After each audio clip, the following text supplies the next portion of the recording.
ਨਾਮ ਵਾਹਿਗੁਰੂ ਜੀ।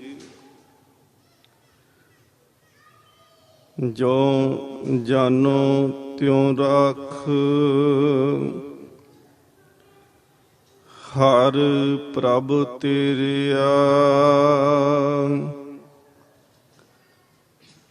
ਕੀਤੇ ਗਨੋ ਅਸੰਖ, ਅਵਗੁਣ ਮੇਰਿਆ। ਹਮ ਅਵਗੁਣ ਭਰੇ, ਏਕ ਗੁਣ ਨਾਹੀ। ਅੰਮ੍ਰਿਤ ਛਾਡ ਬਿਖੈ ਬਿਖ ਖਾਹੀ। ਮਾਇਆ ਮੋਹ ਭਰਮ ਪੈ ਭੂਲੇ, ਸੁਤ ਦਾਰਾ ਸਿਉ ਪ੍ਰੀਤ ਲਗਾਈ।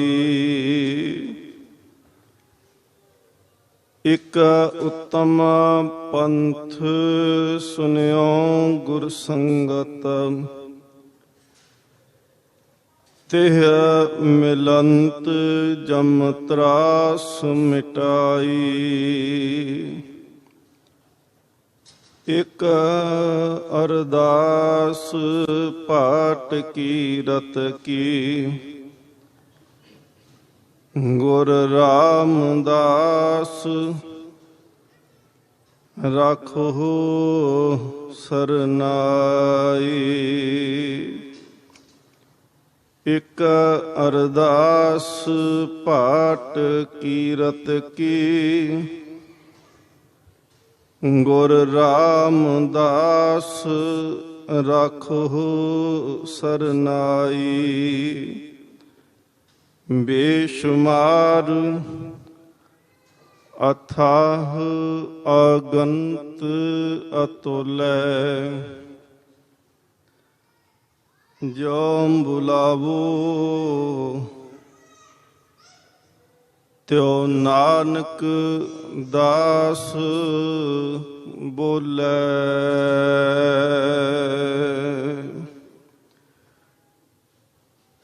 ਸਤਿਨਾਮ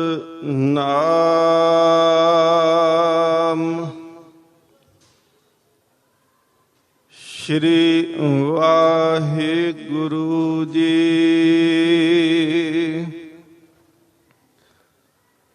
ਅਸੰਖ ਜਪ ਅਸੰਖ ਭਾਉ, ਅਸੰਖ ਪੂਜਾ, ਅਸੰਖ ਤਪ ਤਾਉ।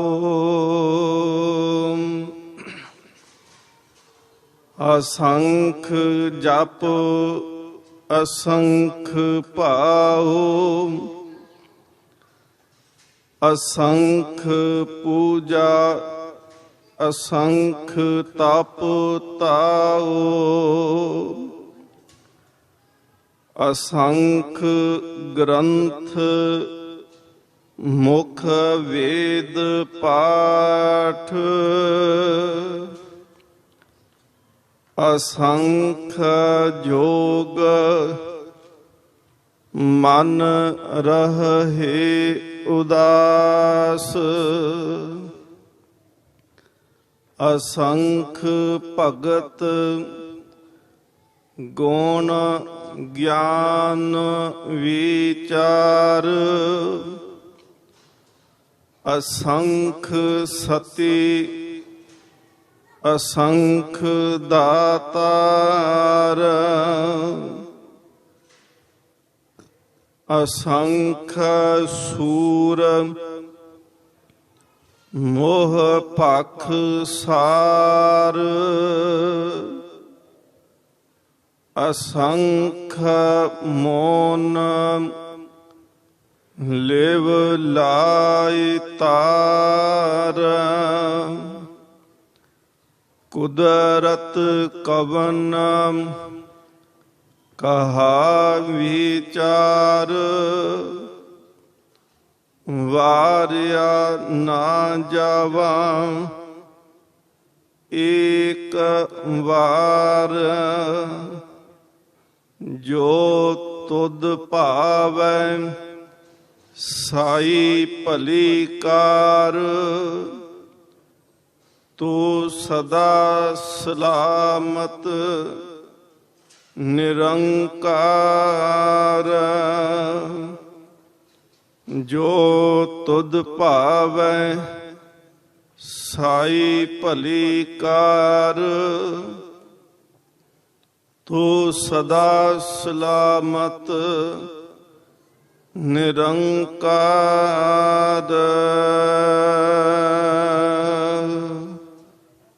ਵਾਹਿਗੁਰੂ ਜੀ ਕਾ ਖਾਲਸਾ, ਵਾਹਿਗੁਰੂ ਜੀ ਕੀ ਫਤਿਹ। ਪਰਮ ਸਨਮਾਨਯੋਗ ਜੁਗੋ ਜੁਗ ਅਟਲ ਤਖਤ ਚੌਰ ਛਤਰ ਦੇ ਮਾਲਕ ਸਤਿਗੁਰੂ ਸ੍ਰੀ ਗੁਰੂ ਗ੍ਰੰਥ ਸਾਹਿਬ ਮਹਾਰਾਜ ਪਾਤਸ਼ਾਹ ਜੀ ਦੀ ਪਾਵਨ ਪਵਿੱਤਰ ਹਜ਼ੂਰੀ ਅੰਦਰ ਸੰਧਿਆ ਦੇ ਸਮੇਂ ਸਜੇ ਹੋਏ ਦੀਵਾਨਾਂ ਦੇ ਅੰਦਰ ਆਪ ਜੀ ਨੇ ਸੱਚਖੰਡ ਸ੍ਰੀ ਹਰਿਮੰਦਰ ਸਾਹਿਬ ਜੀ ਦੇ ਸਾਬਕਾ ਹਜ਼ੂਰੀ ਰਾਗੀ ਭਾਈ ਸਤਬੀਰ ਸਿੰਘ ਜੀ ਦੇ ਕੋਲੋਂ ਗੁਰਬਾਣੀ ਕੀਰਤਨ ਸਰਵਣ ਕੀਤਾ ਹੈ। ਲੜੀਵਾਰ ਜੋ ਇਸ ਸਥਾਨ ਤੇ ਸਤਿਗੁਰੂ ਗੁਰੂ ਗ੍ਰੰਥ ਸਾਹਿਬ ਮਹਾਰਾਜ ਜੀ ਦੀ ਬਾਣੀ ਦੀ ਵਿਚਾਰ ਚੱਲ ਰਹੀ ਹੈ, ਉਸ ਵਿਚਾਰ ਦੇ ਅਨੁਸਾਰ ਕੱਲ ਤੱਕ ਆਪਾਂ ਜਪਜੀ ਸਾਹਿਬ ਜੀ ਦੀਆਂ 16 ਪੌੜੀਆਂ ਤੱਕ ਵਿਚਾਰ ਜਿਹੜੀ ਹੈ ਉਹ ਸੰਪੂਰਨ ਕੀਤੀ ਹੈ। ਸਤਿਗੁਰੂ ਮਹਾਰਾਜ ਪਾਤਸ਼ਾਹ ਬਖਸ਼ਿਸ਼ ਕਰਨ ਜੋ ਕੱਲ ਪੌੜੀ ਵਿਚਾਰੀ ਹੈ ਤੇ ਜੋ ਅੱਜ ਪੌੜੀਆਂ ਨੇ ਅਸੰਖ ਵਾਲੀਆਂ,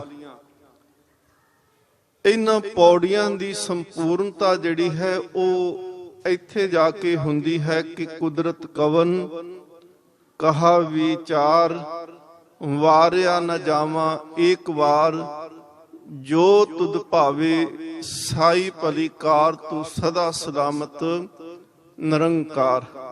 ਇਹ ਚਾਰੇ ਪੌੜੀਆਂ ਇੱਕੋ ਸਤਿਗੁਰੂ ਮਹਾਰਾਜ ਪਾਤਸ਼ਾਹ ਜੀ ਸਬਜੈਕਟ ਦੇ ਅਨੁਸਾਰ, ਹੁਕਮ ਅਨੁਸਾਰ ਮਹਾਰਾਜ ਜੀ ਨੇ ਸੰਪੂਰਨ ਕੀਤੀਆਂ ਨੇ। ਗੁਰੂ ਨਾਨਕ ਦੇਵ ਸੱਚੇ ਪਾਤਸ਼ਾਹ ਮਹਾਰਾਜ ਬਖਸ਼ਿਸ਼ ਕਰਨ, ਆਪ ਸੰਗਤ ਅਸੀਸ ਬਖਸ਼ੋ, ਮਨ ਬਿਰਤੀਆਂ ਇਕਾਗਰ ਕਰੋ, ਅਦਬ ਪਿਆਰ ਸਤਿਕਾਰ ਸਹਿਤ ਆਓ। ਸਤਿਗੁਰ ਮਹਾਰਾਜ ਜੀ ਦੇ ਚਰਨਾਂ ਦੇ ਵਿੱਚ ਹਾਜ਼ਰੀ ਲਵਾਉਣਾ ਕਰੀਏ। ਗੁਰੂ ਨਾਨਕ ਦੇਵ ਮਹਾਰਾਜ ਕਿਰਪਾ ਕਰਨ ਕੇ ਆਪਣੀ ਬਾਣੀ ਦੀ ਵਿਚਾਰ ਆਪ ਕਰਵਾ ਲੈਣ। ਅਸੀਸ ਬਖਸ਼ੋ, ਪਿਆਰ ਸਤਿਕਾਰ ਦੇ ਨਾਲ ਉਚਾਰਨ ਕਰੋ ਜੀ। ਸਤਨਾਮ ਸ਼੍ਰੀ ਵਾਹਿਗੁਰੂ ਜੀ। ਸਾਰੇ ਕਰੋ ਜੀ ਕਿਰਪਾ, ਆਖੋ ਜੀ ਸਤਨਾਮ ਸ਼੍ਰੀ ਵਾਹਿਗੁਰੂ ਜੀ। ਸਤਿਗੁਰੂ ਧੰਨ ਗੁਰੂ ਗ੍ਰੰਥ ਸਾਹਿਬ ਮਹਾਰਾਜ ਜੀ ਦੇ ਅੰਦਰ ਮਹਾਰਾਜ ਆਖਦੇ ਨੇ ਕਿ ਪਾਪ ਕਰਤ ਤੂੰ ਸਦਾ ਸੰਗ।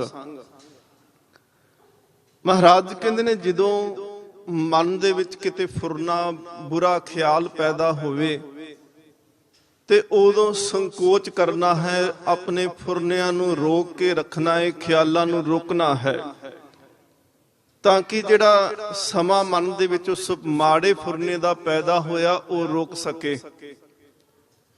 ਤੇ ਜਦੋਂ ਨਾਮ ਜਪਣਾ ਹੋਵੇ ਉਹਨੂੰ ਸਤਿਗੁਰ ਮਹਾਰਾਜ ਕਹਿੰਦੇ ਨੇ ਕੇਸੋ ਕੇਸੋ ਕੂਕੀਏ ਨਾ ਸੋਈਏ ਆਸਾਰ, ਰਾਤ ਦਿਵਸ ਕੇ ਕੂਕਨੇ ਕਬਹੂ ਕੇ ਸੁਨੇ ਪੁਕਾਰ।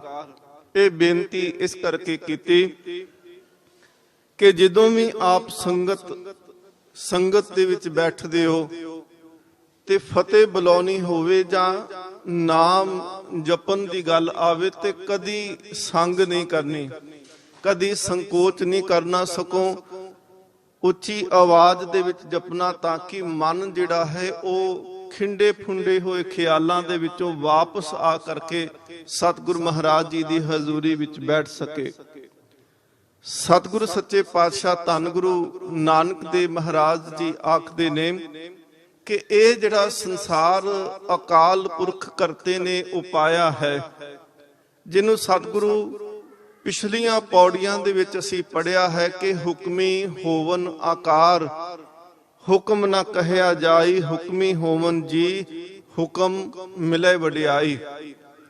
ਕਿ ਉਸ ਹੁਕਮੀ ਕਰਤੇ ਪੁਰਖ ਦੇ ਹੁਕਮ ਦੇ ਵਿੱਚ ਇਹ ਸ੍ਰਿਸ਼ਟੀ ਜਿਹੜੀ ਹੈ ਉਹ ਰਚੀ ਗਈ ਹੈ। ਤੇ ਸਤਿਗੁਰੂ ਸੱਚੇ ਪਾਤਸ਼ਾਹ ਮਹਾਰਾਜ ਕਹਿੰਦੇ ਨੇ ਕਿ ਇਹ ਸ੍ਰਿਸ਼ਟੀ ਜਿਹੜੀ ਹੈ ਉਹ ਪਰਮਾਤਮਾ ਕਰਤੇ ਨੇ ਰਚੀ, ਕੀਤਾ ਪਸਾਉ ਏਕੋ ਕਵਾਉ ਤਿਸਤੇ ਹੋਏ ਲਖ ਦਰਿਆਉ। ਉਹਦੇ ਇੱਕ ਹੁਕਮ ਦੇ ਨਾਲ ਹੀ, ਉਹਦੇ ਇੱਕ ਵਾਰੀ ਕਹਿਣ ਦੇ ਨਾਲ ਹੀ, ਇੱਕ ਵਾਰ ਦੇ ਫੁਰਨੇ ਦੇ ਨਾਲ ਹੀ ਇਹ ਸ੍ਰਿਸ਼ਟੀ, ਇਹ ਬ੍ਰਹਿਮੰਡ, ਇਹ ਖੰਡ ਜਿਹੜੇ ਨੇ ਇਹ ਰਚੇ ਗਏ।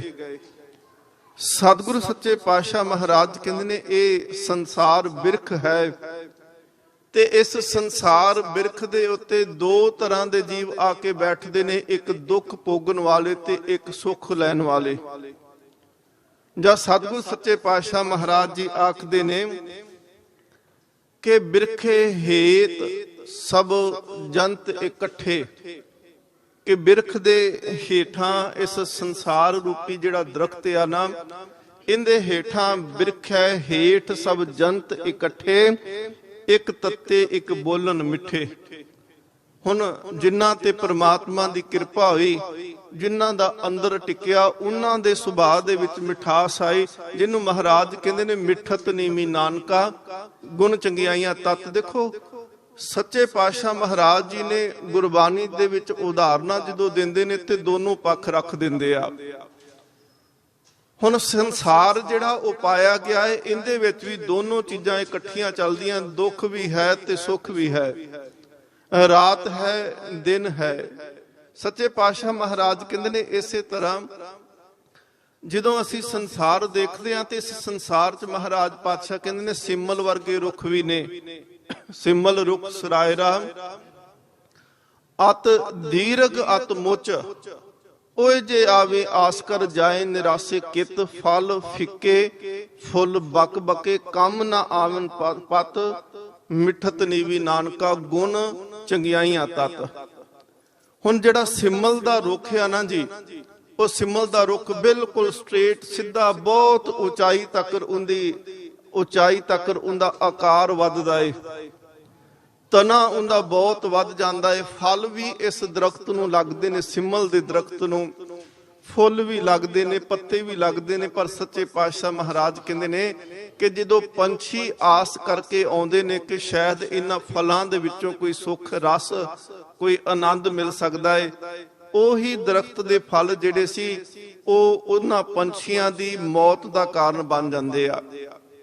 ਪਰ ਮਹਾਰਾਜ ਨੇ ਨਾਲ ਉਦਾਹਰਨ ਦਿੱਤੀ, ਮਿੱਠਤ ਨੀਵੀਂ ਨਾਨਕਾ, ਗੁਣ ਚੰਗਿਆਈਆਂ ਤਤ। ਉੱਥੇ ਉਹਨੇ ਨਾਮ ਨਹੀਂ ਲਿਖਿਆ ਕਿ ਉਹਦਾ ਜਿਹੜਾ ਦੂਸਰਾ ਭਾਵ ਕਿਹੜਾ ਹੈ। ਇੱਕ ਪਾਸੇ ਤਾਂ ਸਿਮਲ ਦਾ ਰੁੱਖ ਵਰਤਿਆ ਤੇ ਦੂਸਰੇ ਪਾਸੇ ਮਹਾਰਾਜ ਨੇ ਇਸ਼ਾਰੇ ਮਤ ਦੱਸਿਆ ਕਿ ਮਿੱਠਤ ਨੀਵੀਂ ਨਾਨਕਾ, ਕਿ ਮਿੱਠਤ ਵਾਲਾ ਫਲ। ਉਹਦੇ ਵਿੱਚ ਵਿਦਵਾਨ ਸੱਜਣ ਲਿਖਦੇ ਨੇ ਇਹ ਮਿੱਠਤ ਨੀਵੀਂ ਨਾਨਕਾ ਜੋ ਹੈ, ਇਹਨੂੰ ਸਤਿਗੁਰੂ ਮਹਾਰਾਜ ਨੇ ਬੇਰੀ ਦੇ ਨਾਲ ਤਸ਼ਬੀਹ ਦਿੱਤੀ ਆ। ਤੁਸੀਂ ਦੇਖੋ ਬੇਰੀ ਨੂੰ ਜਦੋਂ ਫਲ ਲੱਗੇਗਾ, ਬੇਰੀ ਦੇ ਉੱਪਰ ਫਲਾਂ ਦਾ ਭਾਰ ਹੋਵੇਗਾ ਤੇ ਉਹ ਬਿਲਕੁਲ ਲਿਫਤੀ ਜਾਏਗੀ, ਨੀਵੀਂ ਹੁੰਦੀ ਜਾਏਗੀ, ਜ਼ਮੀਨ ਨਾਲ ਲੱਗ ਜਾਏਗੀ। ਇੱਕ ਪਾਸੇ ਮਹਾਰਾਜ ਕਹਿੰਦੇ ਉਹ ਨੇ ਜਿਹੜੇ ਬਹੁਤ ਉਚਾਈਆਂ ਤੱਕ ਗਏ ਪਰ ਕਿਸੇ ਨੂੰ ਕੋਈ ਕਿਸੇ ਕਿਸਮ ਦਾ ਸੁੱਖ ਜਾਂ ਲਾਭ ਪ੍ਰਾਪਤ ਨਹੀਂ ਹੋਇਆ, ਤੇ ਇੱਕ ਉਹ ਬੇਰੀ ਦਾ ਫਲ ਸੀ ਜਿਹੜਾ ਹੈ ਤੇ ਛੋਟਾ, ਜਦੋਂ ਫਲ ਵੀ ਲੱਗੇ ਤਾਂ ਹੋਰ ਨੀਵਾਂ ਹੋਇਆ ਤੇ ਤੋੜਨ ਵਾਲੇ ਉਸ ਬੇਰੀ ਤੋਂ ਫਲ ਤੋੜ ਕੇ ਲੈ ਕੇ ਉਹਨਾਂ ਨੇ ਆਨੰਦ ਵੀ ਪ੍ਰਾਪਤ ਕੀਤਾ। ਸੱਚੇ ਪਾਤਸ਼ਾਹ ਮਹਾਰਾਜ ਕਹਿੰਦੇ ਨੇ ਕਿ ਇਸ ਕਰਕੇ ਨਾ ਇਹ ਸੰਸਾਰ ਜਿਹੜਾ ਹੈ ਇਹ ਦੋ ਤਰ੍ਹਾਂ ਦਾ ਬਣਿਆ ਹੈ। ਹਰ ਥਾਂ ਤੇ ਤੁਹਾਨੂੰ ਜੇਕਰ ਸੱਚ ਦਿਸਦਾ ਹੈ ਸੰਸਾਰ ਦੇ ਵਿੱਚ ਤੇ ਝੂਠ ਵੀ ਦਿਖਾਈ ਦੇਗਾ। ਜੇ ਤਾਂ ਭਗਤੀ ਦਾ ਆਨੰਦ ਹੈ ਤੇ ਦੂਸਰੇ ਪਾਸੇ ਮਨਮੁਖਤਾਈ ਵੀ ਹੈ। ਇੱਕ ਪਾਸੇ ਤਾਂ ਭਗਤ ਹੈ, ਦੂਜੇ ਪਾਸੇ ਭਗਤੀ ਦਾ ਵਿਰੋਧ ਕਰਨ ਵਾਲਾ ਵੀ ਹੈ। ਇੱਕ ਪਾਸੇ ਗੁਰਮੁਖ ਹੈ ਤੇ ਦੂਸਰੇ ਪਾਸੇ ਸਨਮੁਖ ਹੈ। ਸੱਚੇ ਪਾਤਸ਼ਾਹ ਮਹਾਰਾਜ ਕਹਿੰਦੇ ਇਸ ਤਰੀਕੇ ਨਾਲ ਰੱਬ ਨੇ ਸੰਸਾਰ ਉਪਾਇਆ। ਤੇ ਉਪਾਇਆ ਕਿਵੇਂ? ਸੱਚੇ ਪਾਤਸ਼ਾਹ ਮਹਾਰਾਜ ਕਹਿੰਦੇ ਉਹਦੇ ਇੱਕ ਹੁਕਮ ਦੇ ਨਾਲ ਇਹ ਆਕਾਰ ਬਣੇ ਨੇ। ਗੁਰੂ ਨਾਨਕ ਦੇਵ ਮਹਾਰਾਜ ਪਾਤਸ਼ਾਹ ਅਖੀਰ ਜਦੋਂ ਕਰਦੇ ਨੇ ਪੌੜੀ ਦੀ, ਫਿਰ ਸੱਚੇ ਪਾਤਸ਼ਾਹ ਮਹਾਰਾਜ ਕਹਿੰਦੇ ਮੈਂ ਦਾਅਵਾ ਕੋਈ ਨਹੀਂ ਕਰਦਾ ਕਿ ਮੈਂ ਸਾਰਾ ਕੁਝ ਆਖ ਦਿੱਤਾ ਏ। ਧੰਨ ਗੁਰੂ ਨਾਨਕ ਦੇਵ ਮਹਾਰਾਜ ਕਹਿੰਦੇ ਨੇ ਕੁਦਰਤ ਕਵਨ ਕਹਾ ਵਿਚਾਰ, ਇਹ ਕਰਤੇ ਦੀ ਬੇਅੰਤਤਾ ਹੈ। ਇਸ ਕੁਦਰਤ ਨੂੰ ਕੌਣ ਹੈ ਜਿਹੜਾ ਵਿਚਾਰ ਕਰਕੇ ਦੱਸ ਸਕੇ? ਕੁਦਰਤ ਕਵਨ ਕਹਾ ਵਿਚਾਰ, ਵਾਰਿਆ ਨਾ ਜਾਵਾਂ ਇੱਕ ਵਾਰ, ਮੈਂ ਤੇ ਇੱਕ ਵਾਰ ਵੀ ਤੇਰੀ ਕੁਦਰਤ ਤੋਂ ਸਦਕੇ ਨਹੀਂ ਜਾ ਸਕਦਾ। ਸੱਚੇ ਪਾਤਸ਼ਾਹ ਮਹਾਰਾਜ ਬਸ ਇੰਨਾ ਕਰ ਸਕਦਾ ਹੈ ਕਿ ਕਿਰਪਾ ਤੂੰ ਕਰ ਦੇ, ਜੋ ਤੁਧ ਭਾਵੇ ਸਾਈ ਭਲੀਕਾਰ, ਤੂੰ ਸਦਾ ਸਲਾਮਤ ਨਿਰੰਕਾਰ। ਇਹ ਇੱਥੇ ਜਦੋਂ ਕੱਲ ਪੌੜੀ ਦੀ ਸੰਪੂਰਨਤਾ ਹੋਈ ਪੰਚ ਪ੍ਰਵਾਨ ਵਾਲੀ, ਔਰ ਪੰਚ ਪ੍ਰਵਾਨ ਜਿਹਨੂੰ ਗੁਰਮੁਖ ਆਖਿਆ ਗਿਆ, ਪੰਚ ਜਿੰਦੇ ਵਿੱਚ ਮਹਾਰਾਜ ਪਾਤਸ਼ਾਹ ਕਹਿੰਦੇ ਨੇ ਕਿ ਸੁਨਨ ਮੰਨਨ ਤੇ ਨਿਧਿਹਾਸਨ, ਕਿ ਨਾਮ ਨੂੰ ਸੁਣਨਾ, ਨਾਮ ਨੂੰ ਮੰਨਣਾ ਤੇ ਉਹਦੀ ਫਿਰ ਕਮਾਈ ਕਰਨੀ, ਉਹਦੇ ਅਨੁਸਾਰ ਜੀਣਾ। ਅੱਗੇ ਸਤਿਗੁਰੂ ਮਹਾਰਾਜ ਪਾਤਸ਼ਾਹ ਜਦੋਂ ਸ੍ਰਿਸ਼ਟੀ ਦੀ ਰਚਨਾ ਦੀ ਗੱਲ ਕੀਤੀ ਤੇ ਮਹਾਰਾਜ ਕਹਿੰਦੇ ਨੇ ਸਿਰਜਨ ਵਸਿਰਜਨ ਤੇ ਪੁਨਰ ਸਿਰਜਨ। ਸੱਚੇ ਪਾਤਸ਼ਾਹ ਮਹਾਰਾਜ ਨੇ ਤਿੰਨ ਗੱਲਾਂ ਵਰਤੀਆਂ। ਇੱਕ ਤਾਂ ਸਿਰਜਨ ਵਰਤਿਆ ਕਿ ਸਿਰਜਣਾ ਕਰਨੀ, ਜਿਹਨੂੰ ਸੱਚੇ ਪਾਤਸ਼ਾਹ ਮਹਾਰਾਜ ਆਸਾ ਕੀ ਵਾਰ ਦੇ ਅੰਦਰ ਆਖਦੇ ਨੇ ਕਿ ਆਪੀ ਨੇ ਆਪ ਸਾਜਿਓ, ਆਪੀ ਨੇ ਰਚਿਓ ਨਾਉ, ਦੋਈ ਕੁਦਰਤ ਸਾਜੀਏ ਕਰ ਆਸਨ ਡਿਠੋ ਚਾਓ, ਦਾਤਾ ਕਰਤਾ ਆਪ ਤੂੰ ਤੁਸ ਦੇਵੇ ਕਰੇ ਪਸਾਓ, ਤੂੰ ਜਨੋਈ ਸਬਸੇ ਦੇ ਲੈਸੇ ਜਿੰਦ ਕਵਾਓ। ਸਿਰਜਣਾ ਕਰਨ ਵਾਲਾ, ਉਤਪਤੀ ਕਰਨ ਵਾਲਾ ਤੇ ਵਿਸਰਜਨ ਕਰਨ ਵਾਲਾ। ਹੁਣ ਸਿਰਜਣਾ ਤੋਂ ਭਾਵ ਕਿ ਇਹ ਜੋ ਜੀਵ ਜੰਤ ਦਿਸਦੇ ਆ, ਅਸੀਂ ਦਿਸਦੇ ਆ, ਪਸ਼ੂ ਦਿਸਦੇ ਆ, ਪੰਛੀ ਦਿਖਦੇ ਆ, ਇਹ ਸੂਖਸ਼ਮ ਤੇ ਅਸਥੂਲ ਜੰਤਰ ਦਿਖਦੇ ਆ। ਕਈ ਬਹੁਤ ਸੂਖਸ਼ਮ ਜੀਵ ਨੇ ਜਿਨ੍ਹਾਂ ਨੂੰ ਅਸੀਂ ਕੇਵਲ ਮਾਈਕਰੋਸਕੋਪ ਨਾਲ ਦੇਖ ਸਕਦੇ ਆ। ਸਥੂਲ ਜੀਵ ਦਿਖਦੇ ਆ, ਚਲਦੇ ਫਿਰਦੇ ਜੀਵ ਦਿਖਦੇ ਆ, ਜੜ ਤੇ ਚੇਤਨ ਨੇ, ਇਹ ਦੋਨੋਂ ਦਿਖਾਈ ਦਿੰਦੇ ਪਏ ਨੇ। ਪਰ ਸੱਚੇ ਪਾਤਸ਼ਾਹ ਮਹਾਰਾਜ ਕਹਿੰਦੇ ਇਹ ਉਹ ਪਰਮਾਤਮਾ ਦੀ ਖੇਡ ਹੈ। ਆਮਨ ਜਾਨ ਇੱਕ ਖੇਲ ਬਣਾਇਆ, ਆਗਿਆਕਾਰੀ ਕੀਨੀ ਮਾਇਆ। ਤੇ ਮਹਾਰਾਜ ਗੁਰੂ ਨਾਨਕ ਦੇਵ ਮਹਾਰਾਜ ਕਹਿੰਦੇ ਨੇ ਕਿ ਅਕਾਲ ਪੁਰਖ ਵਾਹਿਗੁਰੂ ਆਪਣੀ ਮਰਜ਼ੀ ਦੇ ਨਾਲ ਸਭ ਤੋਂ ਪਹਿਲਾਂ ਸਿਰਜਣਾ ਕਰਦਾ ਹੈ, ਸਿਰਜਣ ਹੈ। ਫਿਰ ਸਿਰਜਣਾ ਕਰਨ ਤੋਂ ਬਾਅਦ ਵਿੱਚ ਉਹ ਪਰਮਾਤਮਾ ਜਿਹੜਾ ਹੈ ਉਹ ਵਿਸਰਜਨ ਕਰਦਾ ਹੈ। ਵਿਸਰਜਨ ਤੋਂ ਭਾਵ ਕਿ ਸਾਰਾ ਕੁਝ ਇਕੱਠਾ ਕਰ ਲੈਂਦਾ ਹੈ। ਜਿਵੇਂ ਸਤਿਗੁਰੂ ਮਹਾਰਾਜ ਪਾਤਸ਼ਾਹ ਕਹਿੰਦੇ ਨੇ ਕਿ ਬਾਜੀਗਰ ਜਿਹੜਾ ਹੈ ਨਾ, ਤਮਾਸ਼ਾ ਵਿਖਾਉਣ ਵਾਲਾ, ਉਹ ਜਾਦੂਗਰ ਜਦੋਂ ਗਲੀਆਂ ਮੁਹੱਲਿਆਂ ਦੇ ਵਿੱਚ ਆਉਂਦਾ, ਪੰਜਾਬ 'ਚ ਤੇ ਚਲੋ ਆਪਾਂ ਅਕਸਰ ਦੇਖਦੇ ਨਾ ਹਿੰਦੁਸਤਾਨ ਦੀ ਧਰਤੀ ਦੇ ਉੱਤੇ ਕਿ ਬਾਜੀਗਰ ਥਾਂ ਥਾਂ ਤੇ ਤੁਹਾਨੂੰ ਜਿੱਥੇ ਚਾਰ ਬੰਦੇ ਖਲੋਤੇ ਹੋਏ ਹੋਣਗੇ ਉੱਥੇ ਬਾਜੀਗਰ ਮਿਲੇਗਾ ਤੇ ਉਹ ਕੁਝ ਚੀਜ਼ਾਂ ਆਪਣੇ ਵੱਲੋਂ ਰੱਖੇਗਾ ਔਰ ਕਹੇਗਾ ਕਿ ਇਹ ਸਾਰੀਆਂ ਚੀਜ਼ਾਂ ਜਿਹੜੀਆਂ ਨੇ ਇਹਦੇ ਵਿੱਚੋਂ ਕਿਸੇ 'ਚੋਂ ਥੈਲੇ 'ਚੋਂ ਪੈਸੇ ਕੱਢ ਦੇਗਾ, ਕਿਸੇ ਥੈਲੇ 'ਚੋਂ ਕੱਪੜੇ ਬਾਹਰ ਕੱਢੀ ਜਾਂਦਾ ਹੈ। ਉਹ ਅਕਸਰ ਖੇਡ ਆ ਨਾ, ਪਰ ਜਦੋਂ ਖੇਲ ਖਤਮ ਕਰਦਾ ਹੈ ਤੇ ਫਿਰ ਸਾਰਿਆਂ ਦੇ ਕੋਲ ਜਾਂਦਾ ਹੈ ਕਿ ਮੈਨੂੰ ਕੁਝ ਨਾ ਕੁਝ ਦਿਓ, ਤੁਸੀਂ ਖੇਡ ਖਲੋ ਕੇ ਵੇਖੀਏ, ਮੈਂ ਤੁਹਾਡਾ ਮਨੋਰੰਜਨ ਕੀਤਾ ਹੈ, ਮੈਂ ਤੁਹਾਨੂੰ ਐਂਟਰਟੇਨਮੈਂਟ ਦਿੱਤਾ ਹੈ, ਤੇ ਤੁਸੀਂ ਇਹਦੇ ਬਦਲੇ ਮੈਨੂੰ ਕੀ ਦਿੰਦੇ ਹੋ? ਕੋਈ ਰੁਪਈਆ, 2 ਰੁਪਏ, 5, 10 ਰੁਪਏ ਦੇਗਾ ਉਹਨੂੰ। ਪਰ ਜੇਕਰ ਕੋਈ ਉਹਨੂੰ ਰੋਕ ਕੇ ਪੁੱਛੇ ਕਿ ਮੇਰੇ ਸਾਹਮਣੇ ਤੂੰ ਇੱਕ ਥੈਲੇ ਦੇ ਵਿੱਚੋਂ ਬੜੇ ਪੈਸੇ ਬਾਹਰ ਕੱਢ ਕੇ ਰੱਖ ਦਿੱਤੇ, ਪੈਸਿਆਂ ਦਾ ਤੂੰ ਢੇਰ ਲਾ ਕੇ ਰੱਖ ਦਿੱਤਾ, ਮੇਰੇ ਸਾਹਮਣੇ ਤੂੰ ਇੱਕ ਥੈਲੇ ਦੇ ਵਿੱਚੋਂ ਕੱਪੜੇ ਬਾਹਰ ਬਹੁਤ ਕੱਢ ਦਿੱਤੇ, ਕੱਪੜਿਆਂ ਦਾ ਢੇਰ ਲਾ ਕੇ ਰੱਖ ਦਿੱਤਾ, ਹੁਣ ਤੇਰੇ ਕੋਲ ਤੇ ਸਾਰਾ ਕੁਝ ਪਹਿਲੋਂ ਹੀ ਹੈ, ਤੂੰ ਹੁਣ ਸਾਡੇ ਕੋਲ ਕਿਉਂ ਮੰਗਦਾ ਹੈ? ਉਹ ਕਹੇਗਾ ਨਹੀਂ ਜੀ, ਇਹ ਕੇਵਲ ਭੁਲੇਖਾ ਹੈ, ਇਹ ਹੱਥਾਂ ਦੀ ਸਫਾਈ ਹੈ, ਮੈਂ ਤੇ ਤਮਾਸ਼ਾ ਦਿਖਾਉਂਦਾ ਪਿਆ, ਇਹ ਤੇ ਫਿਰ ਮੈਂ ਇਕੱਠਾ ਐਵੇਂ ਕਰ ਲੈਣਾ, ਇਹਦੇ ਵਿੱਚੋਂ ਮੇਰਾ ਰੁਜ਼ਗਾਰ ਚੱਲਦਾ ਹੈ, ਪਰ ਇਹਦੇ ਤੋਂ ਲੋੜਾਂ ਪੂਰੀਆਂ ਨਹੀਂ ਹੁੰਦੀਆਂ। ਹੁਣ ਦੇਖੋ, ਉਹ ਕਹਿੰਦਾ ਰੁਜ਼ਗਾਰ ਹੈ ਮੇਰਾ, ਪਰ ਲੋੜਾਂ ਇਹਦੇ ਤੋਂ ਪੂਰੀਆਂ ਨਹੀਂ ਹੁੰਦੀਆਂ। ਸੱਚੇ ਪਾਤਸ਼ਾਹ ਮਹਾਰਾਜ ਕਹਿੰਦੇ ਇਸੇ ਤਰ੍ਹਾਂ ਬਾਜੀਗਰ ਜੈਸੀ ਬਾਜੀ ਪਾਈ, ਨਾਨਾ ਰੂਪ ਭੇਖ ਦਿਖਲਾਈ। ਗੁਰੂ ਅਰਜਨ ਦੇਵ ਮਹਾਰਾਜ ਸੂਹੀ ਰਾਗ। ਸੱਚੇ ਪਾਤਸ਼ਾਹ ਮਹਾਰਾਜ ਕਹਿੰਦੇ ਨੇ ਕਿ ਜਿਵੇਂ ਬਾਜੀਗਰ ਜਿਹੜਾ ਹੈ ਨਾ, ਉਹ ਇੱਕ ਖੇਡ ਜਿਹੜੀ ਹੈ ਉਹ ਸਿਰਜਦਾ ਹੈ। ਨਾਨਾ ਰੂਪ ਭੇਖ ਦਿਖਲਾਈ, ਸਾਂਗ ਉਤਾਰ ਥੰਮਿਓ ਪਸਾਰਾ। ਜਦੋਂ ਉਹ ਸਾਂਗ ਖੇਡਦਾ ਹੈ ਨਾ, ਰੂਪ ਬਣਾ ਕੇ ਆਉਂਦਾ ਹੈ। ਹੁਣ ਦੇਖੋ ਕਈ ਵਾਰੀ ਚਲੋ ਫਿਲਮ ਦੀ ਗੱਲ ਕਰੋ, ਫਿਲਮ ਸਟਾਰ ਜਿਹੜੇ ਨੇ, ਹੁਣ ਫਿਲਮ ਸਟਾਰ ਜਿਹੜਾ ਹੈ ਭਾਵੇਂ ਉਹਦੀ ਆਪਦੀ ਜਿਹੜੀ ਜ਼ਿੰਦਗੀ ਨਿੱਜੀ ਜ਼ਿੰਦਗੀ ਹੈ, ਜੋ ਅਸਲ ਜ਼ਿੰਦਗੀ ਆ, ਉਹ ਬਿਲਕੁਲ ਗਰੀਬੀ ਦੇ ਵਿੱਚ ਲੰਘਦੀ ਹੋਵੇ, ਭਾਵੇਂ ਉਹ ਬਹੁਤ ਉਹਦੇ ਕੋਲ ਪੈਸੇ ਦੀ ਘਾਟ ਹੋਵੇ ਤੇ ਲੋੜਾਂ ਵੀ ਬੜੀ ਮੁਸ਼ਕਲ ਨਾਲ ਪੂਰੀਆਂ ਹੁੰਦੀਆਂ ਹੋਣ, ਪਰ ਜਦੋਂ ਉਹ ਸਟੇਜ ਤੇ ਜਾਏਗਾ, ਉਹਨੂੰ ਮੇਕਅਪ ਕੀਤਾ ਜਾਏਗਾ, ਉਹਨੂੰ ਕਰੈਕਟਰ ਦੇ ਵਿੱਚ ਲਿਆਂਦਾ ਜਾਏਗਾ, ਉਹ ਸਟੇਜ ਤੇ ਜਾ ਕੇ ਉਹ ਬਾਦਸ਼ਾਹ ਬਣਿਆ ਹੁੰਦਾ ਹੈ। ਹੁਣ ਉਹ ਬਾਦਸ਼ਾਹ ਦਾ ਜੀਵਨ ਕੇਵਲ ਥੋੜੇ ਸਮੇਂ ਵਾਸਤੇ ਇੱਕ ਕਿਰਦਾਰ ਦੇ ਵਾਂਗ ਆ, ਪਰ ਅਸਲ ਦੇ ਵਿੱਚ ਉਹ ਖੇਡ ਆ। ਜਦੋਂ ਡਾਇਰੈਕਟਰ ਜਿਹੜਾ ਉਹ ਖੇਡ ਸਮੇਟਦਾ ਹੈ ਤੇ ਫਿਰ ਉਸੇ ਤਰ੍ਹਾਂ ਹੀ ਉਹਦਾ ਜੀਵਨ ਹੋ ਜਾਂਦਾ ਜਿਵੇਂ ਉਹ ਪਹਿਲਾਂ ਸੀ। ਸੱਚੇ ਪਾਤਸ਼ਾਹ ਮਹਾਰਾਜ ਕਹਿੰਦੇ ਨੇ, ਬਾਜੀਗਰ ਜੈਸੇ ਬਾਜੀ ਪਾਈ, ਨਾਨਾ ਰੂਪ ਏਕ ਦਿਖਲਾਈ, ਸਾਂਗ ਉਤਾਰ ਥੰਮਿਓ ਪਸਾਰਾ ਤਬ ਏਕੇ ਏਕ ਓੰਕਾਰਾ। ਜਦੋਂ ਪ੍ਰਮਾਤਮਾ ਵਿਸਰਜਨ ਕਰਦਾ ਹੈ ਨਾ, ਸਿਰਜਣਾ ਜਿਹੜੀ ਹੈ ਉਹਨੂੰ ਸਤਿਗੁਰੂ ਮਹਾਰਾਜ ਕਹਿੰਦੇ ਨੇ, ਏਕ ਹੈ ਅਨੇਕ ਹੈ, ਅਨੇਕ ਹੈ ਫਿਰ ਏਕ ਹੈ। ਸੱਚੇ ਗੁਰੂ ਗੋਬਿੰਦ ਸਿੰਘ ਮਹਾਰਾਜ ਪਾਤਸ਼ਾਹ ਉਹ ਕਹਿੰਦੇ ਨੇ, ਰੱਬ ਪਹਿਲਾਂ ਇੱਕ ਹੈ ਤੇ ਇੱਕ ਨੂੰ ਜਦੋਂ ਉਹਨੇ ਵਿਸਥਾਰ ਕੀਤਾ ਤੇ ਉਹਨੇ ਅਨੇਕਾਂ ਬਣਾ ਦਿੱਤੇ। ਅਨੇਕਾਂ ਨੂੰ ਜਦੋਂ ਉਹ ਸਮੇਟ ਲੈਂਦਾ ਏ, ਇਕੱਠੇ ਕਰ ਲੈਂਦਾ, ਫਿਰ ਉਹ ਕੇਵਲ ਇੱਕ ਰਹਿ ਜਾਂਦਾ ਹੈ। ਸਤਿਗੁਰੂ ਮਹਾਰਾਜ ਕਹਿੰਦੇ ਨੇ, ਸਿਰਜਣਾ ਤੋਂ ਭਾਵ ਹੈ ਕਿ ਉਹਨੇ ਬ੍ਰਹਿਮੰਡ ਤੇ ਖੰਡ ਸਾਜੇ, ਹੁਕਮੀ ਹੋਵਨ ਆਕਾਰ। ਤੇ ਸਤਿਗੁਰੂ ਸੱਚੇ ਪਾਤਸ਼ਾਹ ਮਹਾਰਾਜ ਕਹਿੰਦੇ ਨੇ, ਵਿਸਰਜਨ ਤੋਂ ਭਾਵ ਹੈ ਕਿ ਉਹਨੇ ਪਰਲੋ ਕਰ ਦਿੱਤੀ ਜਾਂ ਖਤਮ ਕਰ ਦਿੱਤਾ, ਨਾਸ਼ ਕਰ ਦਿੱਤਾ, ਉਹਨੇ ਸਾਰਾ ਹੀ ਕੁਝ ਸਮੇਟ ਕੇ ਆਪਣੇ ਵਿੱਚ ਲੈ ਆਂਦਾ। ਹੁਣ ਧੰਨ ਗੁਰੂ ਨਾਨਕ ਦੇਵ ਸੱਚੇ ਪਾਤਸ਼ਾਹ ਮਹਾਰਾਜ ਕਹਿੰਦੇ, ਗੱਲ ਇੱਥੇ ਹੀ ਖਤਮ ਨਹੀਂ ਆ, ਇਸ ਤੋਂ ਅੱਗੇ ਗੱਲ ਚੱਲਦੀ। ਮਹਾਰਾਜ ਕਹਿੰਦੇ ਨੇ ਕਿ ਸਿਰਜਣ ਵਸਿਰਜਣ ਤੋਂ ਅੱਗੇ ਫਿਰ ਪੁਨਰ ਸਿਰਜਣ।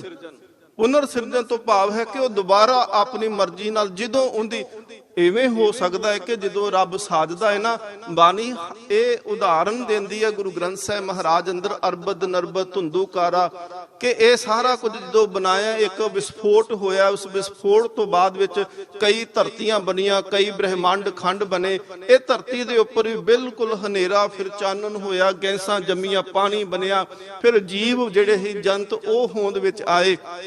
ਪਰ ਸੱਚੇ ਪਾਤਸ਼ਾਹ ਮਹਾਰਾਜ ਕਹਿੰਦੇ, ਇਹ ਤਾਂ ਸੁੰਨ ਸਮਾਧ ਹੈ ਨਾ, ਸੁੰਨ ਮੁੰਨ ਸੱਚੇ ਪਾਤਸ਼ਾਹ ਜੀ ਦੀ ਇਹ ਸਮਾਧੀ ਹੈ। ਤੇ ਜਦੋਂ ਉਹ ਸਾਰਾ ਕੁਝ ਵਿਸਰਜਨ ਕਰਦਾ ਹੈ, ਇਕੱਠਿਆਂ ਕਰਦਾ ਹੈ, ਫਿਰ ਵੀ ਉਹਦੀ ਮਰਜ਼ੀ ਹੈ ਕਿ ਕਿੰਨਾ ਚਿਰ ਉਹ ਨਾ ਸਿਰਜੇ, ਆਪਣੀ ਮੌਜ ਦੇ ਵਿੱਚ ਸਾਰਾ ਕੁਝ ਇਕੱਠਾ ਕਰਕੇ ਆਪਣੇ ਕੋਲ ਰੱਖ ਲੇ। ਪਰ ਮਹਾਰਾਜ ਕਹਿੰਦੇ ਨੇ ਕਿ ਉਹਦੇ ਹੁਕਮ ਦੇ ਵਿੱਚ ਫਿਰ ਪੁਨਰ ਸਿਰਜਣਾ ਹੁੰਦੀ ਹੈ, ਉਹਦੇ ਹੁਕਮ ਦੇ ਵਿੱਚ ਦੁਬਾਰਾ ਜੰਤ ਸਾਜੇ ਜਾਂਦੇ ਨੇ, ਉਹਦੇ ਹੁਕਮ ਦੇ ਵਿੱਚ ਦੁਬਾਰਾ ਬ੍ਰਹਿਮੰਡ ਖੰਡ ਜਿਹੜੇ ਨੇ ਉਹ ਬਣਦੇ ਨੇ। ਇਹਨੂੰ ਸੱਚੇ ਪਾਤਸ਼ਾਹ ਮਹਾਰਾਜ ਜੀ ਬਾਣੀ ਵਿੱਚ ਆਖਦੇ ਨੇ, ਸ਼ਬਦੇ ਉਤਪਤ ਪਰਲੋ ਹੋਵੇ। ਇਹ ਗੁਰੂ ਗ੍ਰੰਥ ਸਾਹਿਬ ਮਹਾਰਾਜ ਜੀ ਦਾ ਸ਼ਬਦ ਹੈ ਜੀ। ਸਤਿਗੁਰੂ ਸੱਚੇ ਪਾਤਸ਼ਾਹ ਮਹਾਰਾਜ ਕਹਿੰਦੇ ਨੇ, ਸ਼ਬਦ ਦੇ ਨਾਲ, ਹੁਣ ਸ਼ਬਦ ਕੀ ਆ? ਹੁਕਮ ਹੈ। ਸ਼ਬਦ ਅਸੀਂ ਅੱਖਰ ਕਹਿੰਦੇ, ਜਿਹਨੂੰ ਅੱਗੇ ਜਾ ਕੇ ਮਹਾਰਾਜ ਕਹਿੰਦੇ ਨਾ, ਅੱਖਰੀ ਨਾਮ, ਅੱਖਰੀ ਸਲਾਹ, ਅੱਖਰੀ ਗਿਆਨ ਗੀਤ ਗੁਣਗਾਹ, ਅੱਖਰੀ ਲਿਖਣ ਬੋਲਣ ਬਾਣ, ਅੱਖਰਾਂ ਸਿਰ ਸੰਜੋਗ ਵਖਾਨ, ਜਿਨ ਇਹ ਲਿਖੇ ਤੇ ਸਿਰ ਨਾਹੇ, ਜੇ ਫਰਮਾਏ ਤਿਵ ਤਿਵ ਪਾਹੇ।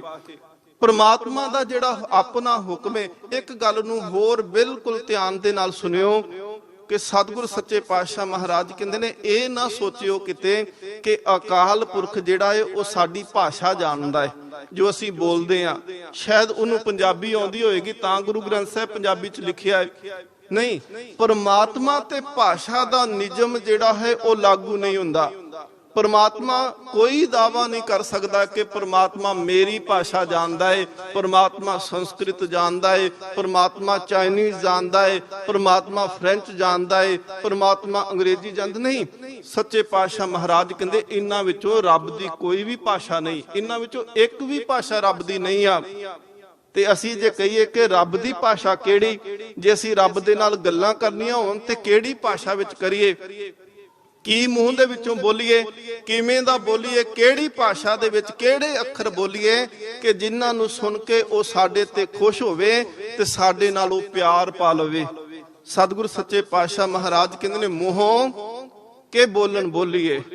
ਸੱਚੇ ਪਾਤਸ਼ਾਹ ਮਹਾਰਾਜ ਪਿੱਛੇ ਆਖ ਕੇ ਆਏ, ਮੂੰਹੋਂ ਕੇ ਬੋਲਣ ਬੋਲੀਏ, ਜਿਤ ਸੁਣ ਧਰੇ ਪਿਆਰ। ਦੱਸੋ ਧੰਨ ਗੁਰੂ ਨਾਨਕ ਦੇਵ ਮਹਾਰਾਜ, ਅਸੀਂ ਆਪਣੇ ਮੂੰਹ ਤੋਂ ਕਿਹੜੇ ਬੋਲ ਬੋਲੀਏ ਜਿਨ੍ਹਾਂ ਬੋਲਾਂ ਨੂੰ ਸੁਣ ਕੇ ਧੰਨ ਗੁਰੂ ਨਾਨਕ ਦੇਵ ਮਹਾਰਾਜ ਜੀ ਰੱਬ ਸਾਡੇ ਨਾਲ ਪਿਆਰ ਪਾ ਲਵੇ। ਮੋਹੋਂ ਕੇ ਬੋਲਣ ਬੋਲੀਏ ਜਿਤ ਸੁਣ ਧਰੇ ਪਿਆਰ। ਤੇ ਸੱਚੇ ਪਾਤਸ਼ਾਹ ਮਹਾਰਾਜ ਕਹਿੰਦੇ ਭਾਸ਼ਾ ਨੂੰ ਤੂੰ ਪਾਸੇ ਰੱਖ ਦੇ। ਹੁਣ ਦੇਖੋ ਭਾਸ਼ਾ ਤਾਂ ਗਿਆਨੀ ਬੋਲ ਸਕਦਾ ਹੈ ਨਾ, ਜਿਹਨੂੰ ਗਿਆਨ ਹੈ, ਜਿਹਨੂੰ ਸਮਝੇ, ਜਿਹੜਾ ਪੜ੍ਹਿਆ ਲਿਖਿਆ ਹੈ, ਜਿਹੜਾ ਵਿਦਵਾਨ ਹੈ। ਇਹਦਾ ਮਤਲਬ ਕਿ ਜਾਂ ਫਿਰ ਅਨਪੜ੍ਹ ਬੰਦਾ ਤੇ ਰੱਬ ਤੋਂ ਵਾਂਝਾ ਰਹਿ ਗਿਆ ਨਾ। ਸੱਚੇ ਪਾਤਸ਼ਾਹ ਕਹਿੰਦੇ ਨੇ ਨਹੀਂ, ਰੱਬ ਦੀ ਜਿਹੜੀ ਭਾਸ਼ਾ ਹੈ, ਧੰਨ ਗੁਰੂ ਨਾਨਕ ਦੇਵ ਮਹਾਰਾਜ ਦੱਸਦੇ ਨੇ। ਸੱਚੇ ਪਾਤਸ਼ਾਹ ਮਹਾਰਾਜ ਕਹਿੰਦੇ ਨੇ ਮੋਹੋਂ ਕੇ ਬੋਲਣ ਬੋਲੀਏ ਜਿਤ ਸੁਣ ਧਰੇ ਪਿਆਰ। ਅੰਮ੍ਰਿਤ ਵੇਲਾ ਸੱਚ ਨਾਉ ਵਡਿਆਈ ਵਿਚਾਰ। ਸੱਚੇ ਪਾਤਸ਼ਾਹ ਮਹਾਰਾਜ ਕਹਿੰਦੇ ਨੇ ਭਾਖਿਆ ਭਾਉ ਅਪਾਰ, ਕਿ ਉਸ ਰੱਬ ਦੀ ਜਿਹੜੀ ਭਾਖਿਆ ਹੈ ਨਾ, ਪੁਰਾਣੀ ਜਿਹੜੀ ਸਾਧ ਭਾਸ਼ਾ ਸੀ, ਉਹਦੇ ਵਿੱਚ ਭਾਸ਼ਾ ਜਿਹੜੀ ਲੈਂਗੁਏਜ ਭਾਸ਼ਾ ਜਦੋਂ ਅਸੀਂ ਲਿਖਦੇ ਨਾ, ਉਹਦੇ ਅਰਥ ਕੀਤੇ ਜਾਂਦੇ ਨੇ ਭਾਖਾ, ਭਾਖਾ ਕਰੀ ਬਣਾਏ। ਸੱਚੇ ਪਾਤਸ਼ਾਹ ਗੁਰੂ ਨਾਨਕ ਦੇਵ ਮਹਾਰਾਜ ਆਖਦੇ ਨੇ ਭਾਖਿਆ ਭਾਉ। ਦੋ ਸ਼ਬਦ ਬਾਣੀ ਚ ਮਿਲਦੇ ਨੇ, ਇੱਕ ਹੈ ਭਉ ਤੇ ਦੂਜਾ ਹੈ ਭਾਉ। ਹੁਣ ਭਉ ਜਿਹੜਾ ਹੈ ਕੰਨੇ ਤੋਂ ਬਗੈਰ, ਭੱਬੇ ਨੂੰ ਕੰਨਾ ਨਹੀਂ ਲੱਗਾ ਭਉ ਦੇ ਵਿੱਚ, ਤੇ ਭਾਉ ਦੇ ਵਿੱਚ ਕੰਨਾ ਲੱਗਦਾ ਹੈ। ਹੁਣ ਕੰਨੇ ਦੇ ਨਾਲ ਅਰਥਾਂ ਦਾ ਕਿੰਨਾ ਫਰਕ ਪੈਂਦਾ ਹੈ ਕਿ ਜੇ ਤਾਂ ਭਉ ਲਿਖਿਆ ਹੈ ਉਹਦੇ ਅਰਥ ਹੁੰਦੇ ਨੇ ਨਿਰਮਲ ਡਰ, ਨਿਰਮਲ ਪ੍ਰੇਮ, ਤੇ ਜੇ ਭਾਉ ਲਿਖਿਆ ਹੈ ਉਹਦੇ ਅਰਥ ਪ੍ਰੇਮ ਕੀਤੇ ਜਾਂਦੇ ਨੇ। ਭਉ ਡਰ ਤੇ ਭਾਉ ਪ੍ਰੇਮ। ਹੁਣ ਭਾਉ ਜਿਹੜਾ ਹੈ ਇੱਕ ਭੈ ਸ਼ਬਦ ਵੀ ਵਰਤਿਆ ਜਾਂਦਾ ਹੈ, ਪਰ ਸੱਚੇ ਪਾਤਸ਼ਾਹ ਮਹਾਰਾਜ ਕਹਿੰਦੇ ਇਹ ਨਿਰਮਲ ਭਾਉ ਜਿਹੜਾ ਹੈ ਨਾ, ਭਾਉ ਜਿਹੜਾ ਸ਼ਬਦ ਵਰਤਿਆ ਜਾਂਦਾ ਇਹਦੇ ਅਰਥ ਵਿਦਵਾਨ ਕਰਦੇ ਆ। ਉਹ ਕਹਿੰਦੇ ਨੇ ਜਿਵੇਂ ਬੰਦਾ ਕੋਈ ਗੁਨਾਹ ਕਰਨ ਲੱਗਿਆ ਹੈ, ਗੁਰੂ ਨਾਨਕ ਦੇਵ ਸੱਚੇ ਪਾਤਸ਼ਾਹ ਮਹਾਰਾਜ ਉਹ ਆਪਣੀਆਂ ਉਦਾਸੀਆਂ ਦੇ ਵਿੱਚ ਬਹੁਤ ਸਾਰੇ ਉਹਨਾਂ ਲੋਕਾਂ ਨੂੰ ਮਿਲੇ ਜਿਹੜੇ ਬਿਲਕੁਲ ਧਰਮ ਤੋਂ ਉਲਟ ਚੱਲਦੇ ਸੀ, ਜਿਨ੍ਹਾਂ ਵਿੱਚ ਸੱਜਣ ਠੱਗ ਸੀ, ਭੂਮੀਆਂ ਚੋਰ ਸੀ, ਕਈ ਤਰ੍ਹਾਂ ਦੇ ਕੌਡੇ ਰਾਖਸ਼ ਵਰਗੇ, ਨਰੰਗੇ ਨੂਰੀ ਵਰਗੇ ਬਹੁਤ ਸਾਰੇ ਲੋਕ ਸੀ। ਔਰ ਗੁਰੂ ਨਾਨਕ ਦੇਵ ਮਹਾਰਾਜ ਇਹ ਗੱਲ ਜਾਣਦੇ ਸੀ ਕਿ ਇਹ ਜਿਹੜੇ ਐਕਸਟਰਾ ਟੈਲੈਂਟ ਜਿਨ੍ਹਾਂ ਦੇ ਵਿੱਚ ਹੁੰਦਾ, ਵਾਧੂ એનર્ਜੀ ਹੁੰਦੀ ਹੈ।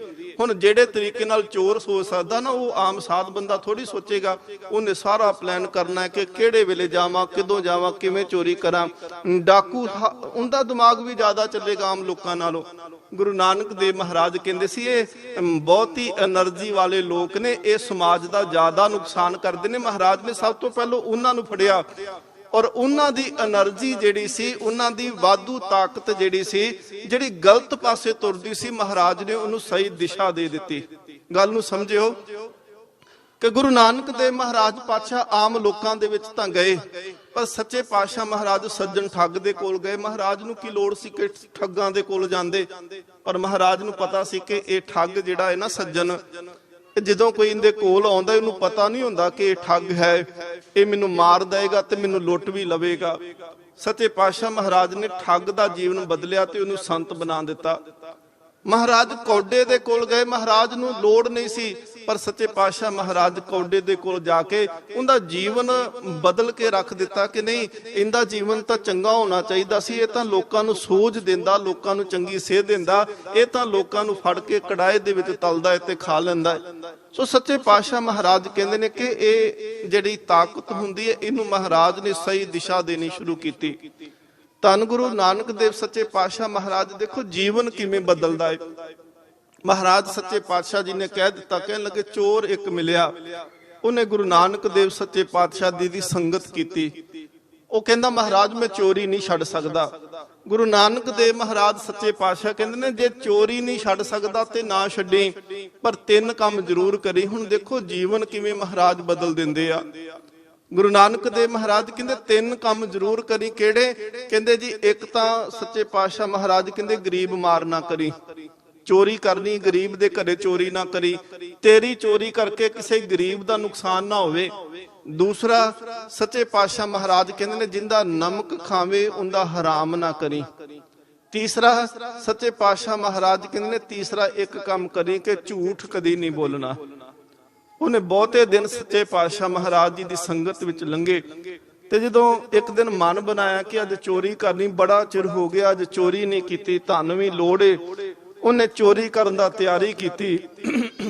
ਹੁਣ ਜਿਹੜਾ ਚੋਰ ਹੈ ਨਾ, ਜਿਹਨੇ ਰਾਤ ਨੂੰ ਜਾਗਣਾ ਹੈ, ਉਹ ਦਿਨੇ ਪ੍ਰਸ਼ਾਦਾ ਨਹੀਂ ਛਕੇਗਾ ਕਿਉਂਕਿ ਰਾਤ ਨੂੰ ਨੀਂਦ ਨਾ ਆ ਜਾਵੇ।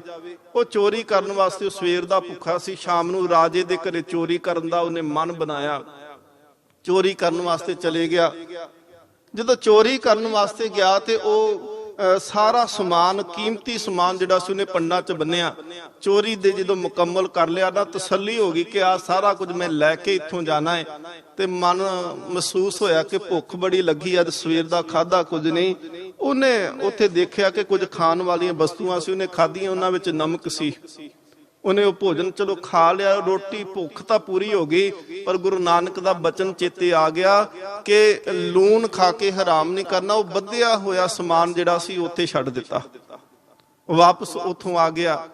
ਜਦੋਂ ਰਾਜੇ ਨੂੰ ਪਤਾ ਲੱਗਿਆ ਕਿ ਮਹਿਲ ਦੇ ਵਿੱਚ ਕੋਈ ਚੋਰ ਵੜਿਆ ਏ ਤੇ ਸਮਾਨ ਵੀ ਸਾਰਾ ਇਕੱਠਾ ਕਰ ਲਿਆ ਪਰ ਲੈ ਕੇ ਕੁਝ ਨਹੀਂ ਗਿਆ, ਉਹਨੇ ਜਿਹੜਾ ਸੀ ਹੁਕਮ ਦੇ ਦਿੱਤਾ ਕਿ ਜਿੰਨੇ ਚੋਰ, ਜਿੰਨੇ ਲੋਕ ਇੱਥੇ ਦਿਸਦੇ ਨੇ, ਜਿਨ੍ਹਾਂ ਤੇ ਸ਼ੱਕ ਹੋਵੇ, ਉਹ ਸਾਰੇ ਇਕੱਠੇ ਕਰਕੇ ਲੈ ਕੇ ਆਓ।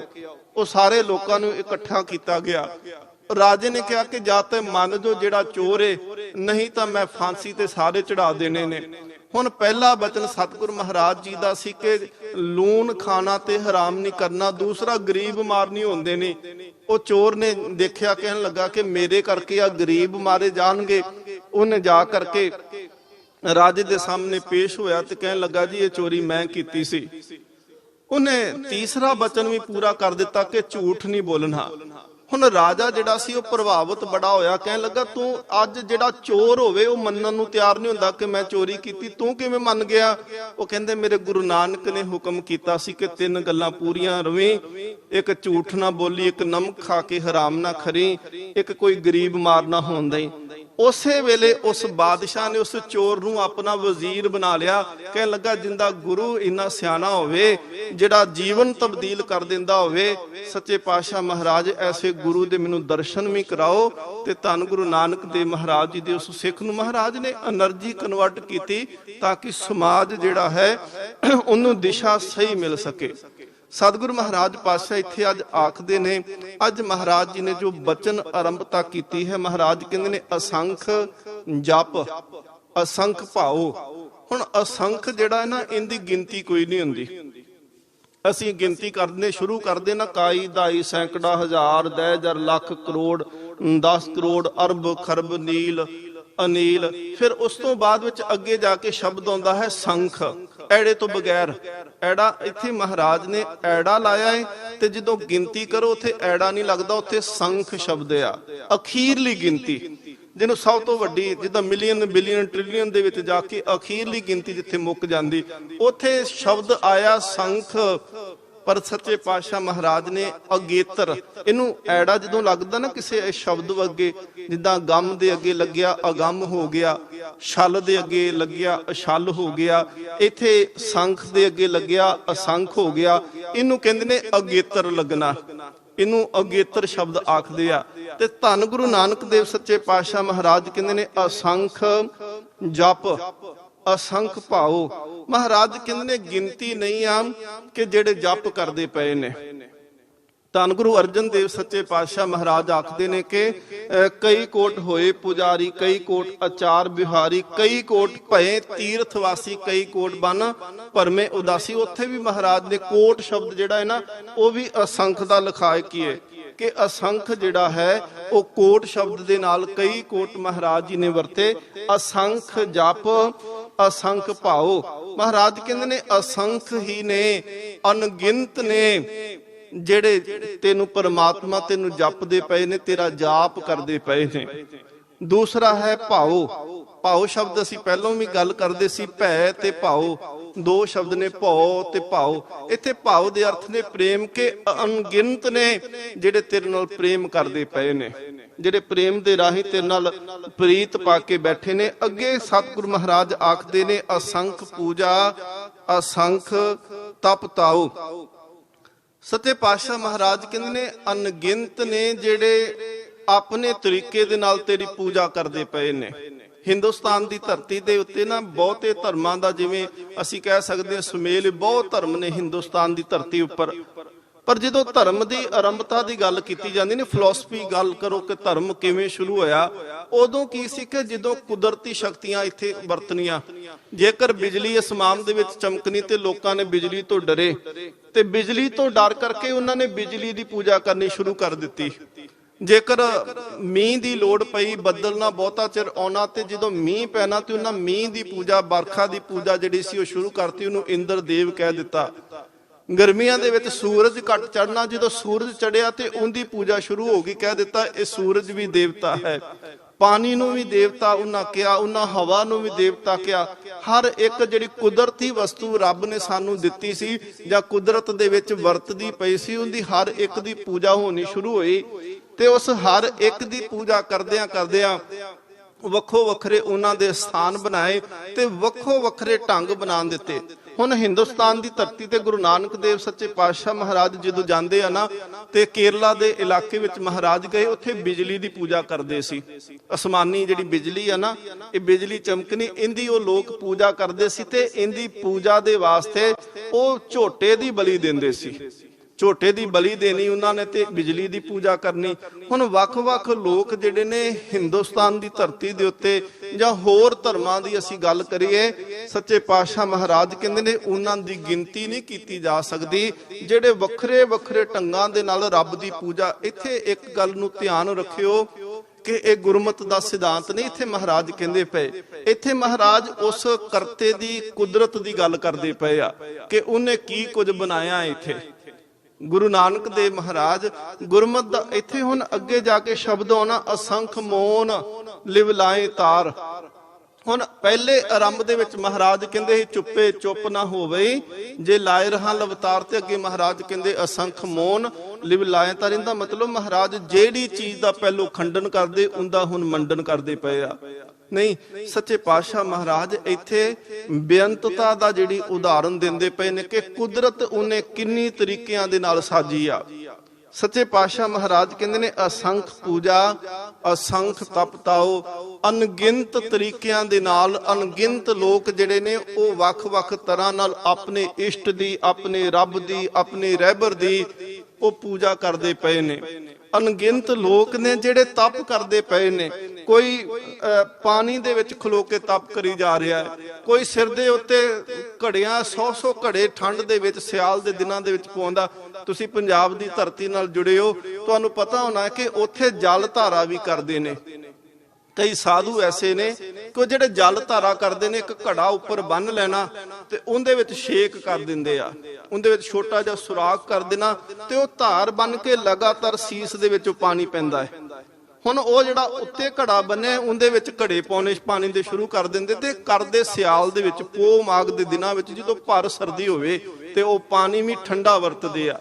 ਹੁਣ ਮਹਾਰਾਜ ਕਹਿੰਦੇ ਨੇ ਕਈ ਤਰੀਕਿਆਂ ਦੇ ਤਪ ਕਰਦੇ ਨੇ। ਕੋਈ ਬਾਹ ਖੜੀ ਕਰਕੇ ਕਈ ਸਾਲ ਹੋ ਗਏ ਨੇ। ਮੈਂ ਇੱਕ ਐਸਾ ਦੇਖਿਆ ਹਿੰਦੂ ਸਾਧੂ ਸੀ ਕਿ ਉਹਦੀ ਬਾਹ ਇੱਥੇ ਹੀ ਖੜੀ, ਕਈ ਸਾਲਾਂ ਤੋਂ ਇੱਥੇ ਖੜੀ, ਉਹ ਠਾਂ ਵੀ ਨਹੀਂ ਹੁੰਦੀ, ਇੱਥੇ ਹੀ ਬਸ ਖੜ ਗਈ ਆ। ਬਹੁਤ ਸਾਰੇ ਐਸੇ ਲੋਕ ਨੇ ਜਿਹੜੇ ਆਪਣੇ ਤਰੀਕਿਆਂ ਨਾਲ ਤਪ ਕਰਦੇ ਪਏ ਨੇ। ਮਹਾਰਾਜ ਕਹਿੰਦੇ ਉਹਨਾਂ ਦੀ ਗਿਣਤੀ ਕੋਈ ਨਹੀਂ। ਅਸੰਖ ਜਪ, ਅਸੰਖ ਤਪ ਤਾਓ। ਤਪ ਦਾ ਮਤਲਬ ਵੈਸੇ ਤਾਉਣਾ ਹੀ ਹੁੰਦਾ ਹੈ। ਤਪ ਜਿਹੜਾ ਹੈ ਨਾ, ਉਹਦਾ ਅਰਥ ਹੁੰਦਾ ਹੈ ਕਿ ਸੇਕ, ਤਪ ਜਾਣਾ। ਮਹਾਰਾਜ ਕਹਿੰਦੇ ਨੇ ਜਦੋਂ ਤੁਸੀਂ ਨਾਮ ਵੀ ਸਹਿਜੇ ਸਹਿਜ ਜਪਣਾ ਸ਼ੁਰੂ ਕਰਦੇ ਹੋ ਨਾ, ਇਹਨੂੰ ਕਹਿੰਦੇ ਆ ਜਪ ਤਪ, ਸਹਿਜ ਅਵਸਥਾ ਨੂੰ। ਜੇਕਰ ਜਿਹਨੂੰ ਮਹਾਰਾਜ ਨਿੱਜੀ ਰਹਿਣੀ ਵਿੱਚ ਆਖਦੇ ਆ ਕਿ ਗੁਰ ਸਤਿਗੁਰ ਕਾ ਜੋ ਸਿੱਖ ਅਖਾਏ, ਸੋ ਭਲਕੇ ਉਠ ਹਰ ਨਾਮ ਧਿਆਏ, ਉਦਮ ਕਰੇ ਭਲਕੇ ਪ੍ਰਭਾਤੀ, ਇਸ਼ਨਾਨ ਕਰੇ ਅੰਮ੍ਰਿਤ ਸਰਨਾਵੇ। ਮਹਾਰਾਜ ਉੱਥੇ ਜਿਹੜਾ ਸਹਿਜ ਮਾਰਗ ਮਹਾਰਾਜ ਜੀ ਨੇ ਦੱਸਿਆ, ਉਹਦੇ ਵਿੱਚ ਵੀ ਜਪ ਤਪ ਦੀ ਗੱਲ ਕੀਤੀ ਗਈ ਕਿ ਅੰਮ੍ਰਿਤ ਵੇਲੇ ਉੱਠ ਕੇ ਵਾਹਿਗੁਰੂ ਵਾਹਿਗੁਰੂ ਜਪੋ। ਇਹ ਕਿਉਂ ਜ਼ਰੂਰੀ ਆ? ਕਿਉਂਕਿ ਜਿਹੜੇ ਸਾਡੇ ਅੰਦਰ, ਤੁਸੀਂ ਸੁਨਿਆਰੇ ਨੂੰ ਕਦੀ ਸੋਨਾ ਸ਼ੁੱਧ ਕਰਦਿਆਂ ਦੇਖਿਆ ਜੀ? ਕਿ ਜਦੋਂ ਕੁਠਾਲੀ ਦੇ ਵਿੱਚ ਸੋਨਾ ਲੈ ਕੇ ਜਾਓ ਨਾ, ਤੁਸੀਂ ਆਪਣੇ ਕੋਈ ਵੀ ਸੋਨੇ ਦੀ ਗਹਿਣਾ ਲੈ ਕੇ ਜਾਂਦੇ ਹੋ ਤੇ ਉਹ ਸੋਨੇ ਨੂੰ ਕੁਠਾਲੀ ਦੇ ਵਿੱਚ ਰੱਖਦਾ ਹੈ। ਉਹਨੂੰ ਕੁਠਾਲੀ ਜਿੰਦੇ ਵਿੱਚ ਭਾਂਡਾ ਬਣਾਇਆ, ਉਹ ਕੁਠਾਲੀ ਦੇ ਵਿੱਚ ਰੱਖ ਕੇ ਤੇ ਉੱਤੇ ਉਹ ਸੁਹਾਗਾ ਪਾਉਂਦਾ ਹੈ। ਸੁਹਾਗਾ ਪਾ ਕੇ ਤੇ ਫਿਰ ਉਹਨੂੰ ਅੱਗ ਦੇ ਨਾਲ ਸੇਕ ਦਿੰਦਾ ਹੈ। ਹੁਣ ਜਿੰਨੀ ਦੇਰ ਤੱਕ ਸੋਨੇ ਦੇ ਵਿੱਚ ਖੋਟ ਹੈ, ਉਨੀ ਦੇਰ ਤੱਕ ਜਿਉਂ-ਜਿਉਂ ਸੇਕ ਲੱਗਦਾ, ਸੋਨਾ ਸੱਜੇ ਭੱਜਦਾ, ਕਦੀ ਖੱਬੇ ਭੱਜਦਾ, ਇੱਕ ਥਾਂ ਤੇ ਨਹੀਂ ਟਿਕਦਾ। ਪਰ ਜਦੋਂ ਉਹਦੇ ਵਿੱਚੋਂ ਖੋਟ ਮੈਲ ਖਤਮ ਹੋ ਜਾਂਦੀ ਆ, ਉਸ ਤੋਂ ਬਾਅਦ ਵਿੱਚ ਉਹ ਸੋਨਾ ਇੱਕ ਥਾਂ ਤੇ ਟਿਕ ਜਾਂਦਾ, ਫਿਰ ਉਹ ਘੁੰਮਦਾ ਫਿਰਦਾ ਨਹੀਂ, ਇੱਕੇ ਜਗ੍ਹਾ ਤੇ ਟਿਕ ਜਾਏਗਾ। ਮਹਾਰਾਜ ਪਾਤਸ਼ਾਹ ਕਹਿੰਦੇ ਨੇ ਕਿ ਤਪ ਜਿਹੜਾ ਹੈ ਨਾ, ਇਹ ਸਾਡੇ ਅੰਦਰਲੀ ਮੈਲ ਨੂੰ ਸਾੜਦਾ ਹੈ। ਜਿਹੜੇ ਅਸੀਂ ਕਰਮ ਕਰਦੇ ਆ, ਜਿੱਦਾਂ ਸਾਡੇ ਮਨ 'ਚ ਕਿਸੇ ਦਾ ਬੁਰਾ ਖਿਆਲ ਆਇਆ, ਅਸੀਂ ਪਾਪ ਕਰਮ ਕਰਕੇ ਬੈਠੇ ਆ, ਇਹ ਪਾਪਾਂ ਦੀ ਮੈਲ ਜਿਹੜੀ ਹੈ ਇਹ ਨਾਮ ਦੇ ਜਪ ਦੇ ਤਪ ਦੇ ਨਾਲ ਖਤਮ ਹੁੰਦੀ ਹੈ। ਮਹਾਰਾਜ ਕਹਿੰਦੇ ਨੇ ਅਸੰਖ ਤਪ ਤਾਓ, ਅਨੇਕਾਂ ਨੇ ਜਿਹੜੇ ਆਪਣੇ ਤਪ ਦੇ ਰਾਹੀਂ ਤਪ ਕਰੀ ਜਾ ਰਹੇ ਨੇ, ਉਹਨਾਂ ਦੀ ਗਿਣਤੀ ਕੋਈ ਨਹੀਂ। ਅਸੰਖ ਗ੍ਰੰਥ ਮੁਖ ਵੇਦ ਪਾਠ। ਹੁਣ ਦੇਖੋ ਮਹਾਰਾਜ ਇੱਥੇ ਹੁਣ ਧਰਮ ਦੀਆਂ ਹੱਦਾਂ ਤੋਂ ਬਾਹਰ ਦੀ ਗੱਲ ਕੀਤੀ ਸੱਚੇ ਪਾਤਸ਼ਾਹ ਮਹਾਰਾਜ ਜੀ ਨੇ।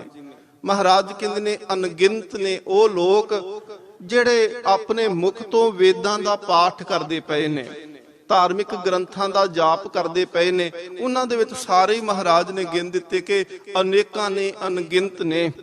ਅਸੰਖ ਜੋਗ ਮਨ ਰਹੇ ਉਦਾਸ। ਸੱਚੇ ਪਾਤਸ਼ਾਹ ਮਹਾਰਾਜ ਧੰਨ ਗੁਰੂ ਨਾਨਕ ਦੇਵ ਜੀ ਆਖਦੇ ਨੇ ਕਿ ਅਣਗਿਣਤ ਨੇ ਉਹ ਲੋਕ ਜਿਹੜੇ ਯੋਗ ਸਾਧਨਾ ਕਰਦੇ ਆ। ਯੋਗ ਸਾਧਨਾ ਰਾਹੀਂ ਖੱਟ ਤਰ੍ਹਾਂ ਦੇ ਕਰਮ ਕੀਤੇ ਜਾਂਦੇ ਨੇ, ਕਈ ਤਰ੍ਹਾਂ ਦੇ ਆਸਨ ਲਾਏ ਜਾਂਦੇ ਨੇ। ਯੋਗ ਸਿੱਧ ਆਸਨ 84 ਇਹ ਵੀ ਕਰ ਰਹੇ ਆ। ਸੱਚੇ ਪਾਤਸ਼ਾਹ ਮਹਾਰਾਜ ਅਸ਼ਟਪਦੀ ਵਿੱਚ ਦੱਸਿਆ, ਮਹਾਰਾਜ ਕਹਿੰਦੇ ਯੋਗ ਕੀਤਾ, ਸਾਧਨਾ ਕੀਤੇ ਤੇ 84 ਤਰ੍ਹਾਂ ਦੇ ਆਸਨ ਲਾਉਣੇ ਸਿੱਖ ਲਏ। ਨਿਉਲੀ ਕਰਮ ਕੀਤਾ। ਇੱਕ ਰੇਸ਼ਮ ਦੀ ਰੱਸੀ ਲੈ ਕਰਕੇ, ਇੱਕ ਪੱਟੀ ਲੈ ਕਰਕੇ ਨਾ ਰੇਸ਼ਮ ਦੀ, ਉਹ ਕੱਪੜਾ ਲੈ ਕੇ ਤੇ ਉਹਨੂੰ ਨੱਕ ਦੇ ਵਿੱਚ ਪਾ ਲੈਣਾ, ਉਹਨੂੰ ਨੱਕ ਦੇ ਵਿੱਚ ਪਾ ਕੇ ਤੇ ਸਰੀਰ ਦੇ ਅੰਦਰ ਭੇਜ ਦੇਣਾ। ਫਿਰ ਉਹਦੇ ਨਾਲ ਫਿਰ ਪਾਣੀ ਉੱਤੋਂ ਪੀਣਾ, ਫਿਰ ਉਹਨੂੰ ਬਾਹਰ ਖਿੱਚਣਾ। ਇਹ ਹੁੰਦਾ ਸੀ ਨਾੜਾਂ ਨੂੰ ਸਾਫ਼ ਕਰਨ ਦਾ, ਅਨੁਲੋਮ ਵਿਲੋਮ ਕਰਨਾ, ਜਿਵੇਂ ਬਾਬਾ ਰਾਮਦੇਵ ਨਹੀਂ ਕਰਦਾ, ਉਹ ਪੇਟ ਨੂੰ ਹਿਲਾਉਣਾ। ਇਸ ਤਰੀਕਾਂ ਦੇ ਕਈ ਕਰਮ ਕੀਤੇ ਜਾਂਦੇ ਯੋਗ ਦੇ ਵਿੱਚ। ਸੱਚੇ ਪਾਤਸ਼ਾਹ ਮਹਾਰਾਜ ਕਹਿੰਦੇ ਯੋਗ ਸਿੱਧ ਆਸਨ 84 ਇਹ ਵੀ ਕਰ ਰਿਹਾ, ਵੱਡੀ ਆਰਜਾ ਫਿਰ ਜਨਮੇ ਹਰਸੋ ਸੰਗ ਨਾ ਗਹਿਆ। ਮਹਾਰਾਜ ਕਹਿੰਦੇ ਯੋਗ ਦੇ ਨਾਲ ਉਮਰ ਲੰਮੀ ਜ਼ਰੂਰ ਹੋਈ, ਪਰ ਮੌਤ ਦਾ ਡਰ ਸਿਰ ਦੇ ਉੱਤੇ ਉਵੇਂ ਖਲੋਤਾ, ਜਨਮ ਮਰਨ ਤੋਂ ਖਹਿੜਾ ਬਿਲਕੁਲ ਨਹੀਂ ਛੁੱਟਿਆ। ਮਹਾਰਾਜ ਕਹਿੰਦੇ ਨੇ ਕਿ ਅਸੰਖ ਜੋਗ ਮਨ ਰਹੇ ਉਦਾਸ, ਮਨ ਦੇ ਵਿੱਚ ਉਪਰਾਮ ਰਹਿੰਦੇ ਆ, ਸੰਸਾਰ ਦੀਆਂ ਖੁਆਇਸ਼ਾਂ ਨੂੰ ਮਾਰ ਦਿੰਦੇ ਆ। ਤੇ ਸੱਚੇ ਪਾਤਸ਼ਾਹ ਮਹਾਰਾਜ ਕਹਿੰਦੇ ਉਹ ਉਪਰਾਮ ਰਹਿਣ ਵਾਲਿਆਂ ਦੀ ਗਿਣਤੀ ਜਿਹੜੀ ਹੈ ਉਹ ਵੀ ਨਹੀਂ ਕੀਤੀ ਜਾ ਸਕਦੀ। ਅਸੰਖ ਭਗਤ ਗੁਣ ਗਿਆਨ ਵਿਚਾਰ। ਧੰਨ ਗੁਰੂ ਨਾਨਕ ਦੇਵ ਮਹਾਰਾਜ ਕਹਿੰਦੇ ਨੇ ਅਣਗਿਣਤ ਨੇ ਉਹ ਭਗਤ ਜਿਹੜੇ ਪਰਮਾਤਮਾ ਦੇ ਗੁਣਾਂ ਦੀ ਵਿਚਾਰ ਕਰਦੇ ਪਏ ਨੇ, ਰੱਬ ਦੇ ਗੁਣ।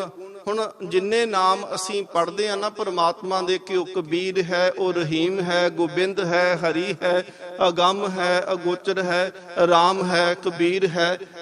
ਸੱਚੇ ਪਾਤਸ਼ਾਹ ਮਹਾਰਾਜ ਨੇ ਜਿੰਨੇ ਨਾਮ ਦੱਸੇ ਆ ਨਾ ਗੁਰਬਾਣੀ ਦੇ ਵਿੱਚ, ਇਹ ਸਾਰੇ ਕਿਰਤਮ ਨੇ, ਇਹ ਉਹਦੇ ਗੁਣਾ ਕਰਕੇ ਨੇ। ਗੋਬਿੰਦ, ਜੇਕਰ ਗੋਬਿੰਦ ਦੀ ਗੱਲ ਕੀਤੀ ਜਾਂਦੀ ਹੈ ਤਾਂ ਇਹਦਾ ਅਰਥ ਹੁੰਦਾ ਹੈ ਕਿ ਬਿੰਦ ਧਰਤੀ ਦੀ ਪਾਲਣਾ ਕਰਨ ਵਾਲਾ, ਗੋਪਾਲ ਧਰਤੀ ਦੀ ਰੱਖਿਆ ਕਰਨ ਵਾਲਾ, ਹਰੀ ਔਗਣਾ ਨੂੰ ਚੋਰੀ ਕਰਨ ਵਾਲਾ, ਮੁਰਾਰ ਜਿਹੜੇ ਅੰਦਰ ਵਿਕਾਰ ਰੂਪੀ ਦੈਂਤ ਨੇ ਉਹਨਾਂ ਨੂੰ ਮਾਰਨ ਵਾਲਾ। ਇਸ ਕਰਕੇ ਮਹਾਰਾਜ ਕਹਿੰਦੇ ਨੇ ਅਸੰਖ ਭਗਤ ਗੁਣ ਗਿਆਨ ਵਿਚਾਰ। ਤੇਰੇ ਗੁਣਾਂ ਦੀ ਵਿਚਾਰ ਜਿਹੜੇ ਕਰਨ ਵਾਲੇ ਭਗਤ ਨੇ ਉਹ ਵੀ ਅਸੰਖ ਨੇ।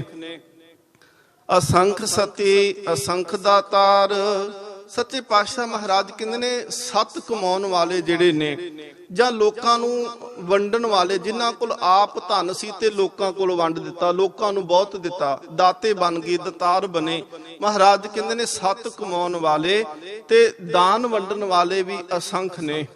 ਅਸੰਖ ਸੂਰ ਮੋਹ ਪਖਸਾਰ। ਧੰਨ ਗੁਰੂ ਨਾਨਕ ਦੇਵ ਕਹਿੰਦੇ ਸੂਰਮੇ ਜਿਹੜੇ ਨੇ, ਇੱਥੇ ਹੈ ਅਸੰਖ, ਸੂਰ, ਮੋਹ, ਪੱਖ, ਸਾਰ। ਸਾਰ ਕਹਿੰਦੇ ਨੇ ਲੋਹੇ ਨੂੰ, ਤੇ ਮੋਹ ਪੱਖ, ਸਾਰ ਮੂੰਹ ਦੇ ਉੱਤੇ ਲੋਹੇ ਦੀਆਂ ਸੱਟਾਂ ਖਾਣੀਆਂ। ਜਦੋਂ ਜੰਗ ਹੁੰਦੀ ਤੇ ਉਦੋਂ ਇਹ ਥੋੜੀ ਕਿਹਾ ਜਾਂਦਾ ਹੈ ਕਿ ਆ ਜਦੋਂ ਤੂੰ ਕਿਰਪਾਨ ਚਲਾਏਗਾ, ਜਦੋਂ ਤੂੰ ਵਰਸ਼ਾ ਚਲਾਏਗਾ ਤੇ ਮੇਰੇ ਮੂੰਹ ਦੇ ਉੱਤੇ ਨਾ ਵੱਜੇ ਜਾਂ ਮੇਰੇ ਸਰੀਰ ਤੇ ਨਾ ਵੱਜੇ। ਸਾਹਿਬਜ਼ਾਦਾ ਬਾਬਾ ਅਜੀਤ ਸਿੰਘ ਜਿਸ ਵੇਲੇ ਸ਼ਹੀਦ ਹੋਏ ਸੀ ਨਾ, ਤੇ 392 ਫੱਟ ਉਹਨਾਂ ਦੇ ਸਰੀਰ ਦੇ ਉੱਪਰ ਸੀ। ਤੀਰਾਂ ਦੇ ਫੱਟ ਸੀ, ਤਲਵਾਰਾਂ ਦੇ ਫੱਟ ਸੀ, ਨੇਜਿਆਂ ਦੇ ਫੱਟ ਸੀ। ਸੱਚੇ ਪਾਤਸ਼ਾਹ ਮਹਾਰਾਜ ਜੀ ਦਾ ਸਪੂਤ ਬਾਬਾ ਅਜੀਤ ਸਿੰਘ ਜਦੋਂ ਮੈਦਾਨੇ ਜੰਗ ਦੇ ਵਿੱਚ ਸ਼ਹੀਦ ਹੋਇਆ ਤੇ 392 ਫੱਟ ਲੈ ਕੇ ਸ਼ਹੀਦ ਹੋਇਆ ਹੈ। ਸੱਚੇ ਪਾਤਸ਼ਾਹ ਮਹਾਰਾਜ ਕਹਿੰਦੇ ਸੂਰਮੇ ਅਣਗਿਣਤ ਨੇ ਜਿਹੜੇ ਆਪਣੇ ਮੂੰਹ ਦੇ ਉੱਤੇ ਹਥਿਆਰਾਂ ਦੀਆਂ, ਲੋਹੇ ਦੀਆਂ ਚੋਟਾਂ ਖਾਂਦੇ ਨੇ। ਅਸੰਖ ਮੋਨ ਲਿਵ ਲਾਏ ਤਾਰ। ਹੁਣ ਇਹ ਕੁਦਰਤੀ ਸਿਧਾਂਤ ਹੈ ਕਿ ਲੋਕ ਮੌਨ ਧਾਰਨ ਕਰ ਲੈਂਦੇ ਆ। ਉਹ ਕਹਿੰਦੇ ਕਿ ਅਸੀਂ ਬੋਲਣਾ ਛੱਡ ਦਿੱਤਾ ਹੈ, ਮੌਨੀ ਬਣ ਗਏ। ਗੁਰਮਤਿ ਦਾ ਸਿਧਾਂਤ ਪਿੱਛੇ ਮਹਾਰਾਜ ਜੀ ਨੇ ਦੱਸਿਆ ਕਿ ਚੁੱਪੈ ਚੁੱਪ ਨਾ ਹੋਵੇ ਜੇ ਲਾਏ ਰਹਾ ਲਿਵਤਾਰ। ਤੇ ਇਹ ਹੈ ਕੁਦਰਤੀ ਸਿਧਾਂਤ। ਮਹਾਰਾਜ ਕਹਿੰਦੇ ਨੇ ਕਿ ਇਸ ਸ੍ਰਿਸ਼ਟੀ ਦੇ ਅੰਦਰ ਅਣਗਿਣਤ ਉਹ ਨੇ ਜਿਹੜੇ ਮੌਨ ਨਹੀਂ ਰਹਿ ਕਰਕੇ, ਚੁੱਪ ਰਹਿ ਕਰਕੇ ਇੱਕ ਤਾਰ ਰੱਬ ਦੇ ਨਾਲ ਆਪਣੀ ਸੁਰਤ ਜੋੜਦੇ ਨੇ। ਤੇ ਅੱਗੇ ਸਤਿਗੁਰੂ ਮਹਾਰਾਜ ਕਹਿੰਦੇ ਕੁਦਰਤ ਕਮਨ ਕਹਾ ਵਿਚਾਰ। ਧੰਨ ਗੁਰੂ ਨਾਨਕ ਦੇਵ ਮਹਾਰਾਜ ਕਹਿੰਦੇ ਹੇ ਬੇਅੰਤ ਪ੍ਰਮਾਤਮਾ, ਤੇਰੀ ਕੁਦਰਤ ਇੰਨੀ ਵੱਡੀ, ਮੈਂ ਕੌਣ ਆ ਜਿਹੜਾ ਤੇਰੀ ਕੁਦਰਤ ਦੀ ਵਿਚਾਰ ਕਰ ਸਕਾਂ, ਤੇਰੀ ਕੁਦਰਤ ਨੂੰ ਆਖ ਸਕਾਂ। ਵਾਰਿਆ ਨਾ ਜਾਵਾਂ ਇੱਕ ਵਾਰ।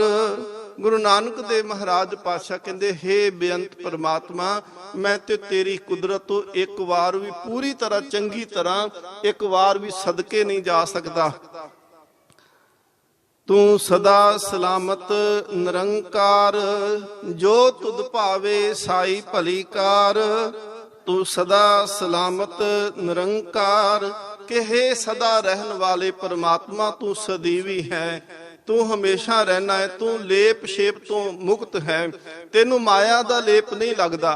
ਤੇ ਸੱਚੇ ਪਾਤਸ਼ਾਹ ਮਹਾਰਾਜ ਸਾਡੇ ਜੀਵਨ 'ਚ ਸੁੱਖ ਤਾਂ ਹੀ ਹੋਣਗੇ ਜੇਕਰ ਅਸੀਂ ਤੇਰੇ ਹੁਕਮ ਰਜ਼ਾ ਦੇ ਵਿੱਚ ਰਹਾਂਗੇ। ਅੱਗੇ ਸਤਿਗੁਰੂ ਮਹਾਰਾਜ ਇੱਕ ਪੌੜੀ ਹੋਰ ਉਚਾਰਦੇ, ਇੱਥੇ ਆ ਜਿਹੜੀ ਅਸੰਖ ਜਾਪੋ, ਸੰਖ ਪਾਓ, ਸੰਖ ਪੂਜਾ, ਸੰਖ ਤਪਤਾਓ, ਇਹ ਪੌੜੀ ਦੇ ਵਿੱਚ ਉਹਨਾਂ ਦੀ ਗੱਲ ਕੀਤੀ ਗਈ ਜਿਹੜੇ ਸ਼੍ਰੇਸ਼ਟ ਸੀ, ਜਿਹੜੇ ਉੱਤਮ ਸੀ, ਜਿਹੜੇ ਗੁਣਵਾਨ ਸੀ। ਹੁਣ ਦੂਸਰੀ ਪੌੜੀ ਦੇ ਵਿੱਚ ਮਹਾਰਾਜ ਸੱਚੇ ਪਾਤਸ਼ਾਹ ਆਖਦੇ ਨੇ ਅਸੰਖ ਮੂਰਖ ਅੰਧ ਘੋਰ। ਹੁਣ ਇਹਨਾਂ ਦੇ ਵਿੱਚ ਉਹਨਾਂ ਦੀ ਗੱਲ ਮਹਾਰਾਜ ਸਾਰੀ ਕਰਦੇ ਆ ਕਿ ਜਿਹੜੇ ਬਿਲਕੁਲ ਨਿਗੁਣੇ ਨੇ, ਜਿਹੜੇ ਔਗਣਾਂ ਦੇ ਨਾਲ ਭਰੇ ਨੇ, ਜਾਂ ਜਿਨ੍ਹਾਂ ਦਾ ਜੀਵਨ ਜਿਹੜਾ ਹੈ ਉਹ ਬਿਲਕੁਲ ਠਾਂ ਆ ਚੁੱਕਾ ਹੈ, ਰਸਾਤਲ ਚ ਜੀਵਨ ਹੈ। ਸੱਚੇ ਪਾਤਸ਼ਾਹ ਮਹਾਰਾਜ ਆਖਦੇ ਨੇ ਅਸੰਖ ਮੂਰਖ ਅੰਧ ਘੋਰ। ਬਹੁਤ ਸਾਰੇ ਅਸੰਖ ਤੋਂ ਭਾਵ ਕਿ ਅਣਗਿਣਤ ਐਸੇ ਲੋਕ ਨੇ ਕਿ ਜਿਹੜੇ ਮੂਰਖਾਂ ਵਰਗਾ ਜੀਵਨ ਬਤੀਤ ਕਰਦੇ ਨੇ। ਅੰਧ ਘੋਰ ਤੋਂ ਭਾਵ ਕਿ ਮਤ ਕਰਕੇ ਹੀਨੇ ਨੇ, ਹਰ ਗੱਲ ਤੇ ਰੁਕਾਵਟ ਪਾਉਣ ਵਾਲੇ ਨੇ। ਕਿਤੇ ਧਰਮ ਦੀ ਗੱਲ ਚੱਲੇ ਤੇ ਕਹਿਣਗੇ ਜੀ ਇਹ ਕਿਉਂ, ਜੇ ਨਾਮ ਜਪਣ ਦੀ ਗੱਲ ਕਰਨ ਤੇ ਕਹਿਣਗੇ ਜੀ ਨਹੀਂ ਆ ਕਿਉਂ, ਇਹ ਤਾਂ ਤੋਤਾ ਰਟਨ ਹੋ ਗਿਆ, ਇਹ ਤਾਂ ਲੋੜ ਨਹੀਂ, ਇਹ ਤੇ ਬਾਰ-ਬਾਰ ਰੈਪੀਟੀਸ਼ਨ ਹੋ ਗਈ ਨਾ। ਸੱਚੇ ਪਾਤਸ਼ਾਹ ਮਹਾਰਾਜ ਕਹਿੰਦੇ ਉਹਨਾਂ ਦੀ ਗਿਣਤੀ ਅਸੰਖ ਹੈ, ਅਸੰਖ ਚੋਰ ਹਰਾਮਖੋਰ।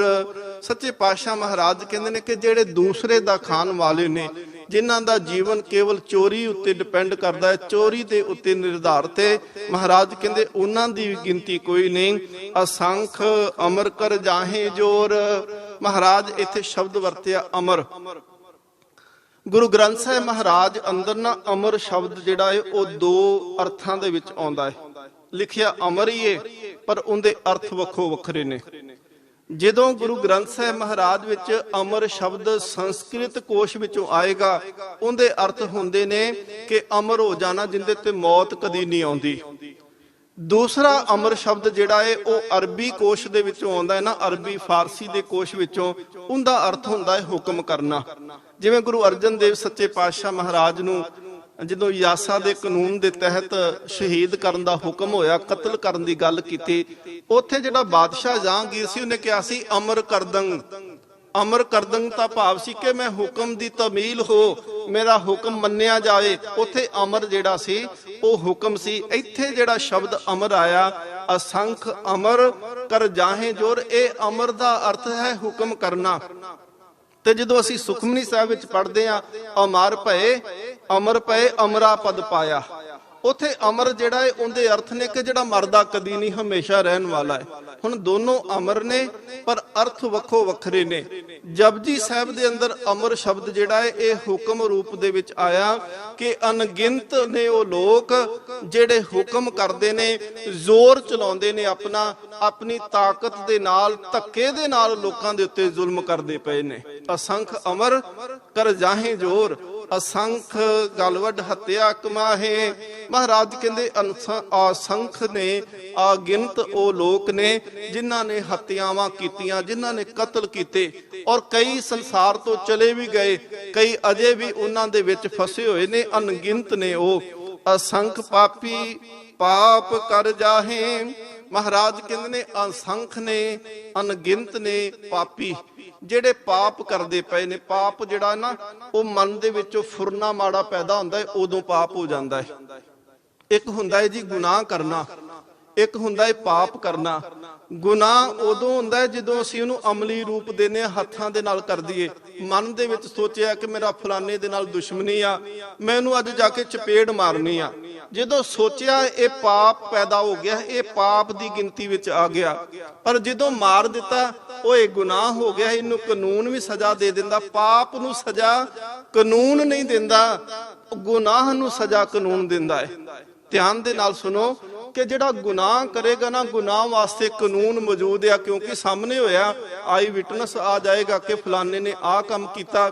ਪਰ ਜਿਹੜਾ ਪਾਪ ਆ ਉਹ ਦੱਸਣ ਦੀ ਲੋੜ ਨਹੀਂ ਪੈਂਦੀ, ਉਹ ਤੇ ਲਾਗੇ ਬੈਠੇ ਕਿਸੇ ਦੇ ਕਰੀ ਜਾਓ ਤਾਂ ਵੀ ਪਤਾ ਨਹੀਂ ਲੱਗਦਾ, ਉਹ ਤੇ ਧਰਮ ਮੰਦਿਰਾਂ ਵਿੱਚ ਬੈਠ ਕੇ ਕਰੀ ਜਾਓ ਤਾਂ ਵੀ ਪਤਾ ਨਹੀਂ ਲੱਗਦਾ। ਔਰ ਬੰਦਾ ਇੰਨਾ ਕੁ ਪਾਪ ਕਰਨ ਦੇ ਵਿੱਚ ਸੁਚੇਤ ਹੈ ਕਿ ਲਾਗੇ ਬੈਠੇ ਮਾਂ ਪਿਓ ਹੋਣਗੇ, ਭਰਾ ਬੈਠਾ ਹੋਏਗਾ, ਉਹਨੂੰ ਪਤਾ ਨਹੀਂ ਲੱਗਣ ਦੇਗਾ ਕਿ ਮੇਰੇ ਮਨ ਦੇ ਵਿੱਚ ਚੱਲਦਾ ਕੀ ਪਿਆ ਹੈ। ਪਰ ਉਹ ਅੰਦਰ ਜ਼ਰੂਰ ਉਹਦੇ ਫੁਰਨੇ ਬਣਨਗੇ, ਪਰ ਸੰਸਾਰ ਵਿੱਚ ਉਹ ਬੜਾ ਸੁਰਖਰੂ ਰਹੇਗਾ। ਇੱਕ ਵਿਦਵਾਨ ਉਹ ਆਖਦਾ ਹੈ, ਕਹਿਣ ਲੱਗਾ ਕਿ ਇੱਕ ਦਰਖਤ ਨੂੰ ਨਾ ਇੱਕ ਬੰਦਾ ਰੋਜ਼ ਸ਼ਰਬਤ ਵਾਲਾ ਪਾਣੀ, ਮਿੱਠਾ ਪਾਣੀ ਪਾਇਆ ਕਰੇ।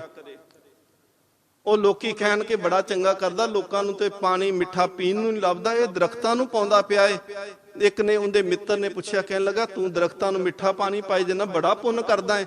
ਉਹ ਕਹਿੰਦਾ ਨਹੀਂ, ਮੈਂ ਪੁੰਨ ਨਹੀਂ ਕਰਦਾ, ਮੈਂ ਦਰਖਤ ਨੂੰ ਪੁੱਟਣਾ ਅਸਲ ਦੇ ਵਿੱਚ, ਇਹ ਮੇਰੇ ਮਨ 'ਚ ਫੁਰਨਾ ਹੈ ਕਿ ਇਹਨੂੰ ਪੁੱਟ ਕੇ ਲੈ ਕੇ ਜਾਣਾ ਹੈ।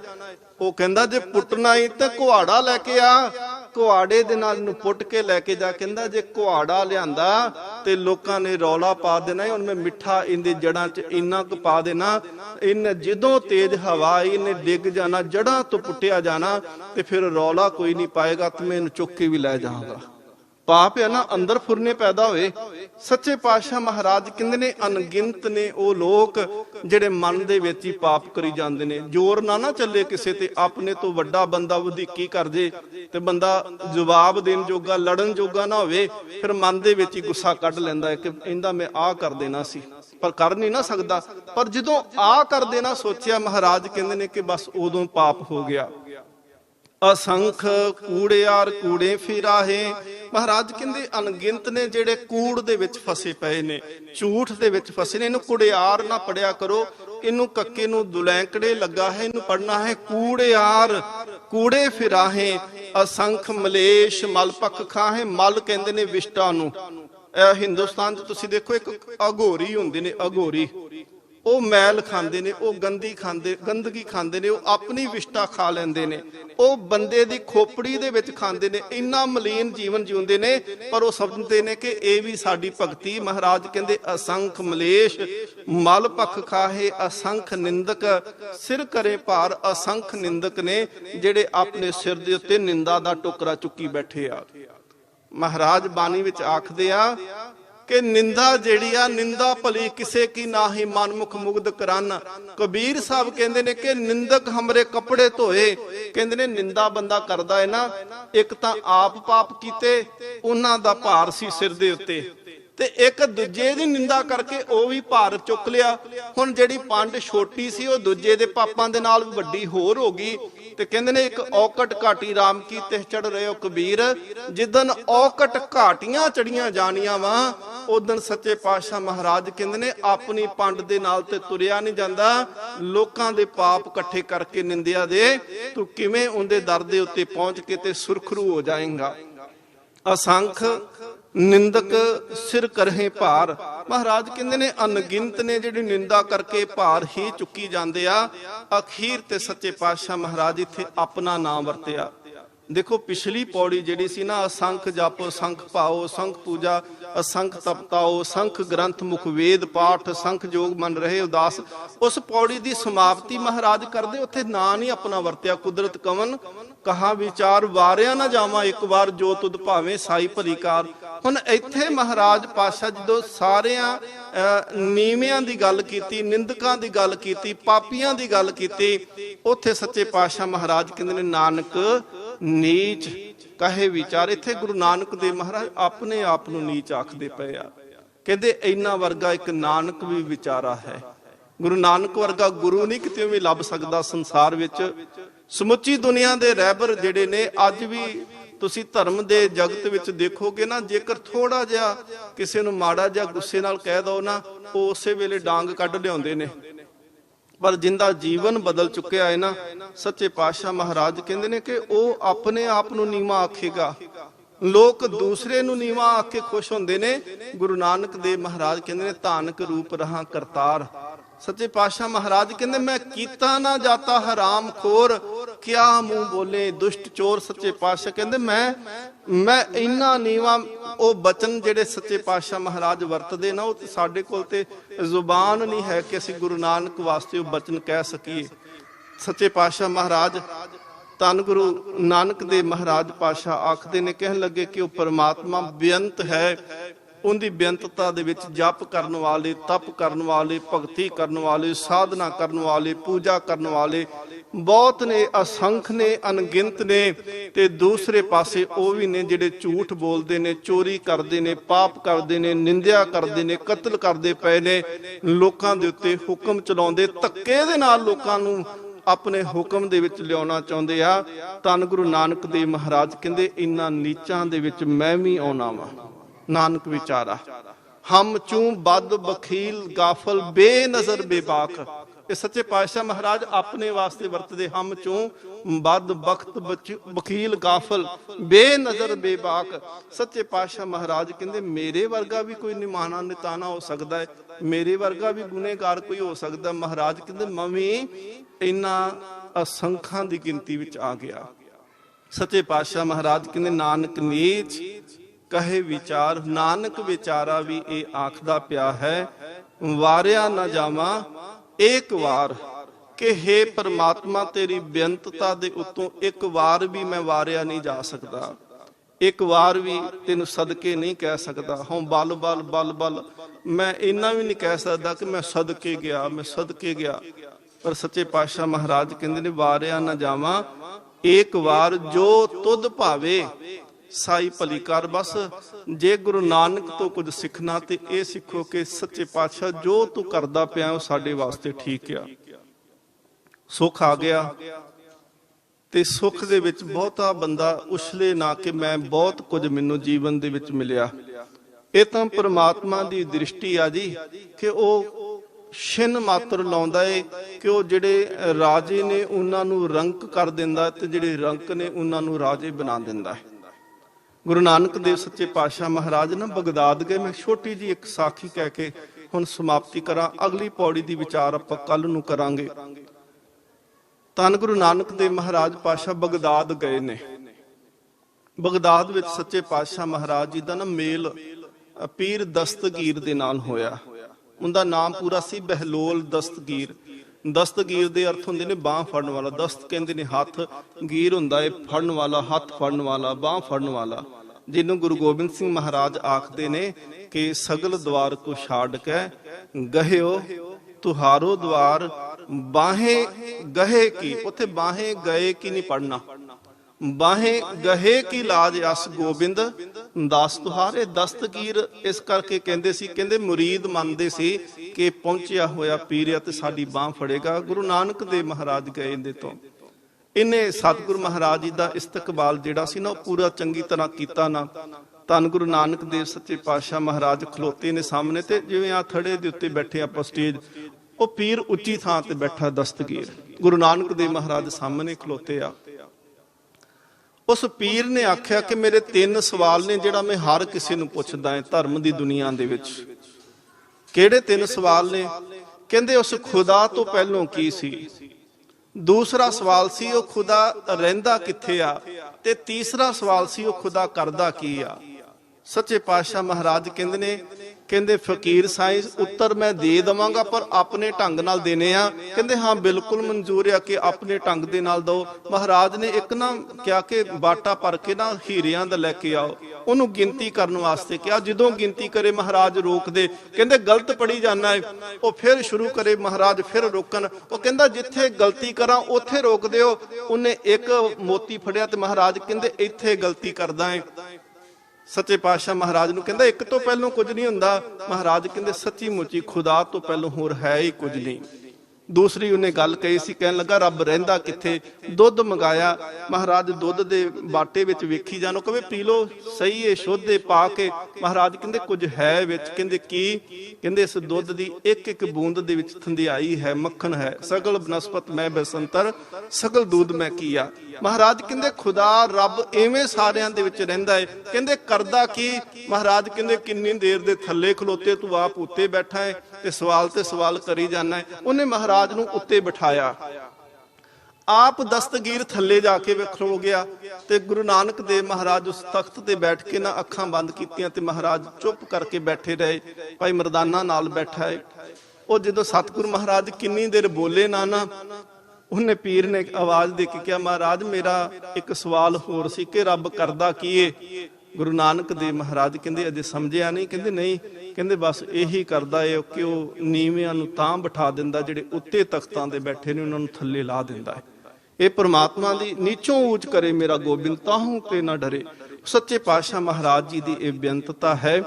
ਇੱਕ ਅਰਦਾਸ ਮਹਾਰਾਜ ਜੀ ਦੇ ਚਰਨਾਂ ਚ ਕਿ ਜੋ ਤੁਧ ਭਾਵੇ ਸਾਈ ਭਲੀ ਕਾਰ ਤੂੰ ਸਦਾ ਸਲਾਮਤ ਨਿਰੰਕਾਰ। ਗੁਰੂ ਨਾਨਕ ਦੇਵ ਸੱਚੇ ਪਾਤਸ਼ਾਹ ਮਹਾਰਾਜ ਕਿਰਪਾ ਕਰਨ। ਇੱਥੋਂ ਤੱਕ ਜਿਹੜਾ ਸੀ 18 ਪੌੜੀਆਂ ਦੀ ਸੰਪੂਰਨਤਾ ਹੋਈ ਹੈ। 19ਵੀਂ ਪੌੜੀ ਤੋਂ ਕੱਲ ਨੂੰ ਆਰੰਭ ਕਰਾਂਗੇ। ਬੋਲਦਿਆਂ ਹੋਈਆਂ ਬੇਅੰਤ ਭੁੱਲਾਂ ਦੀ ਖਿਮਾ।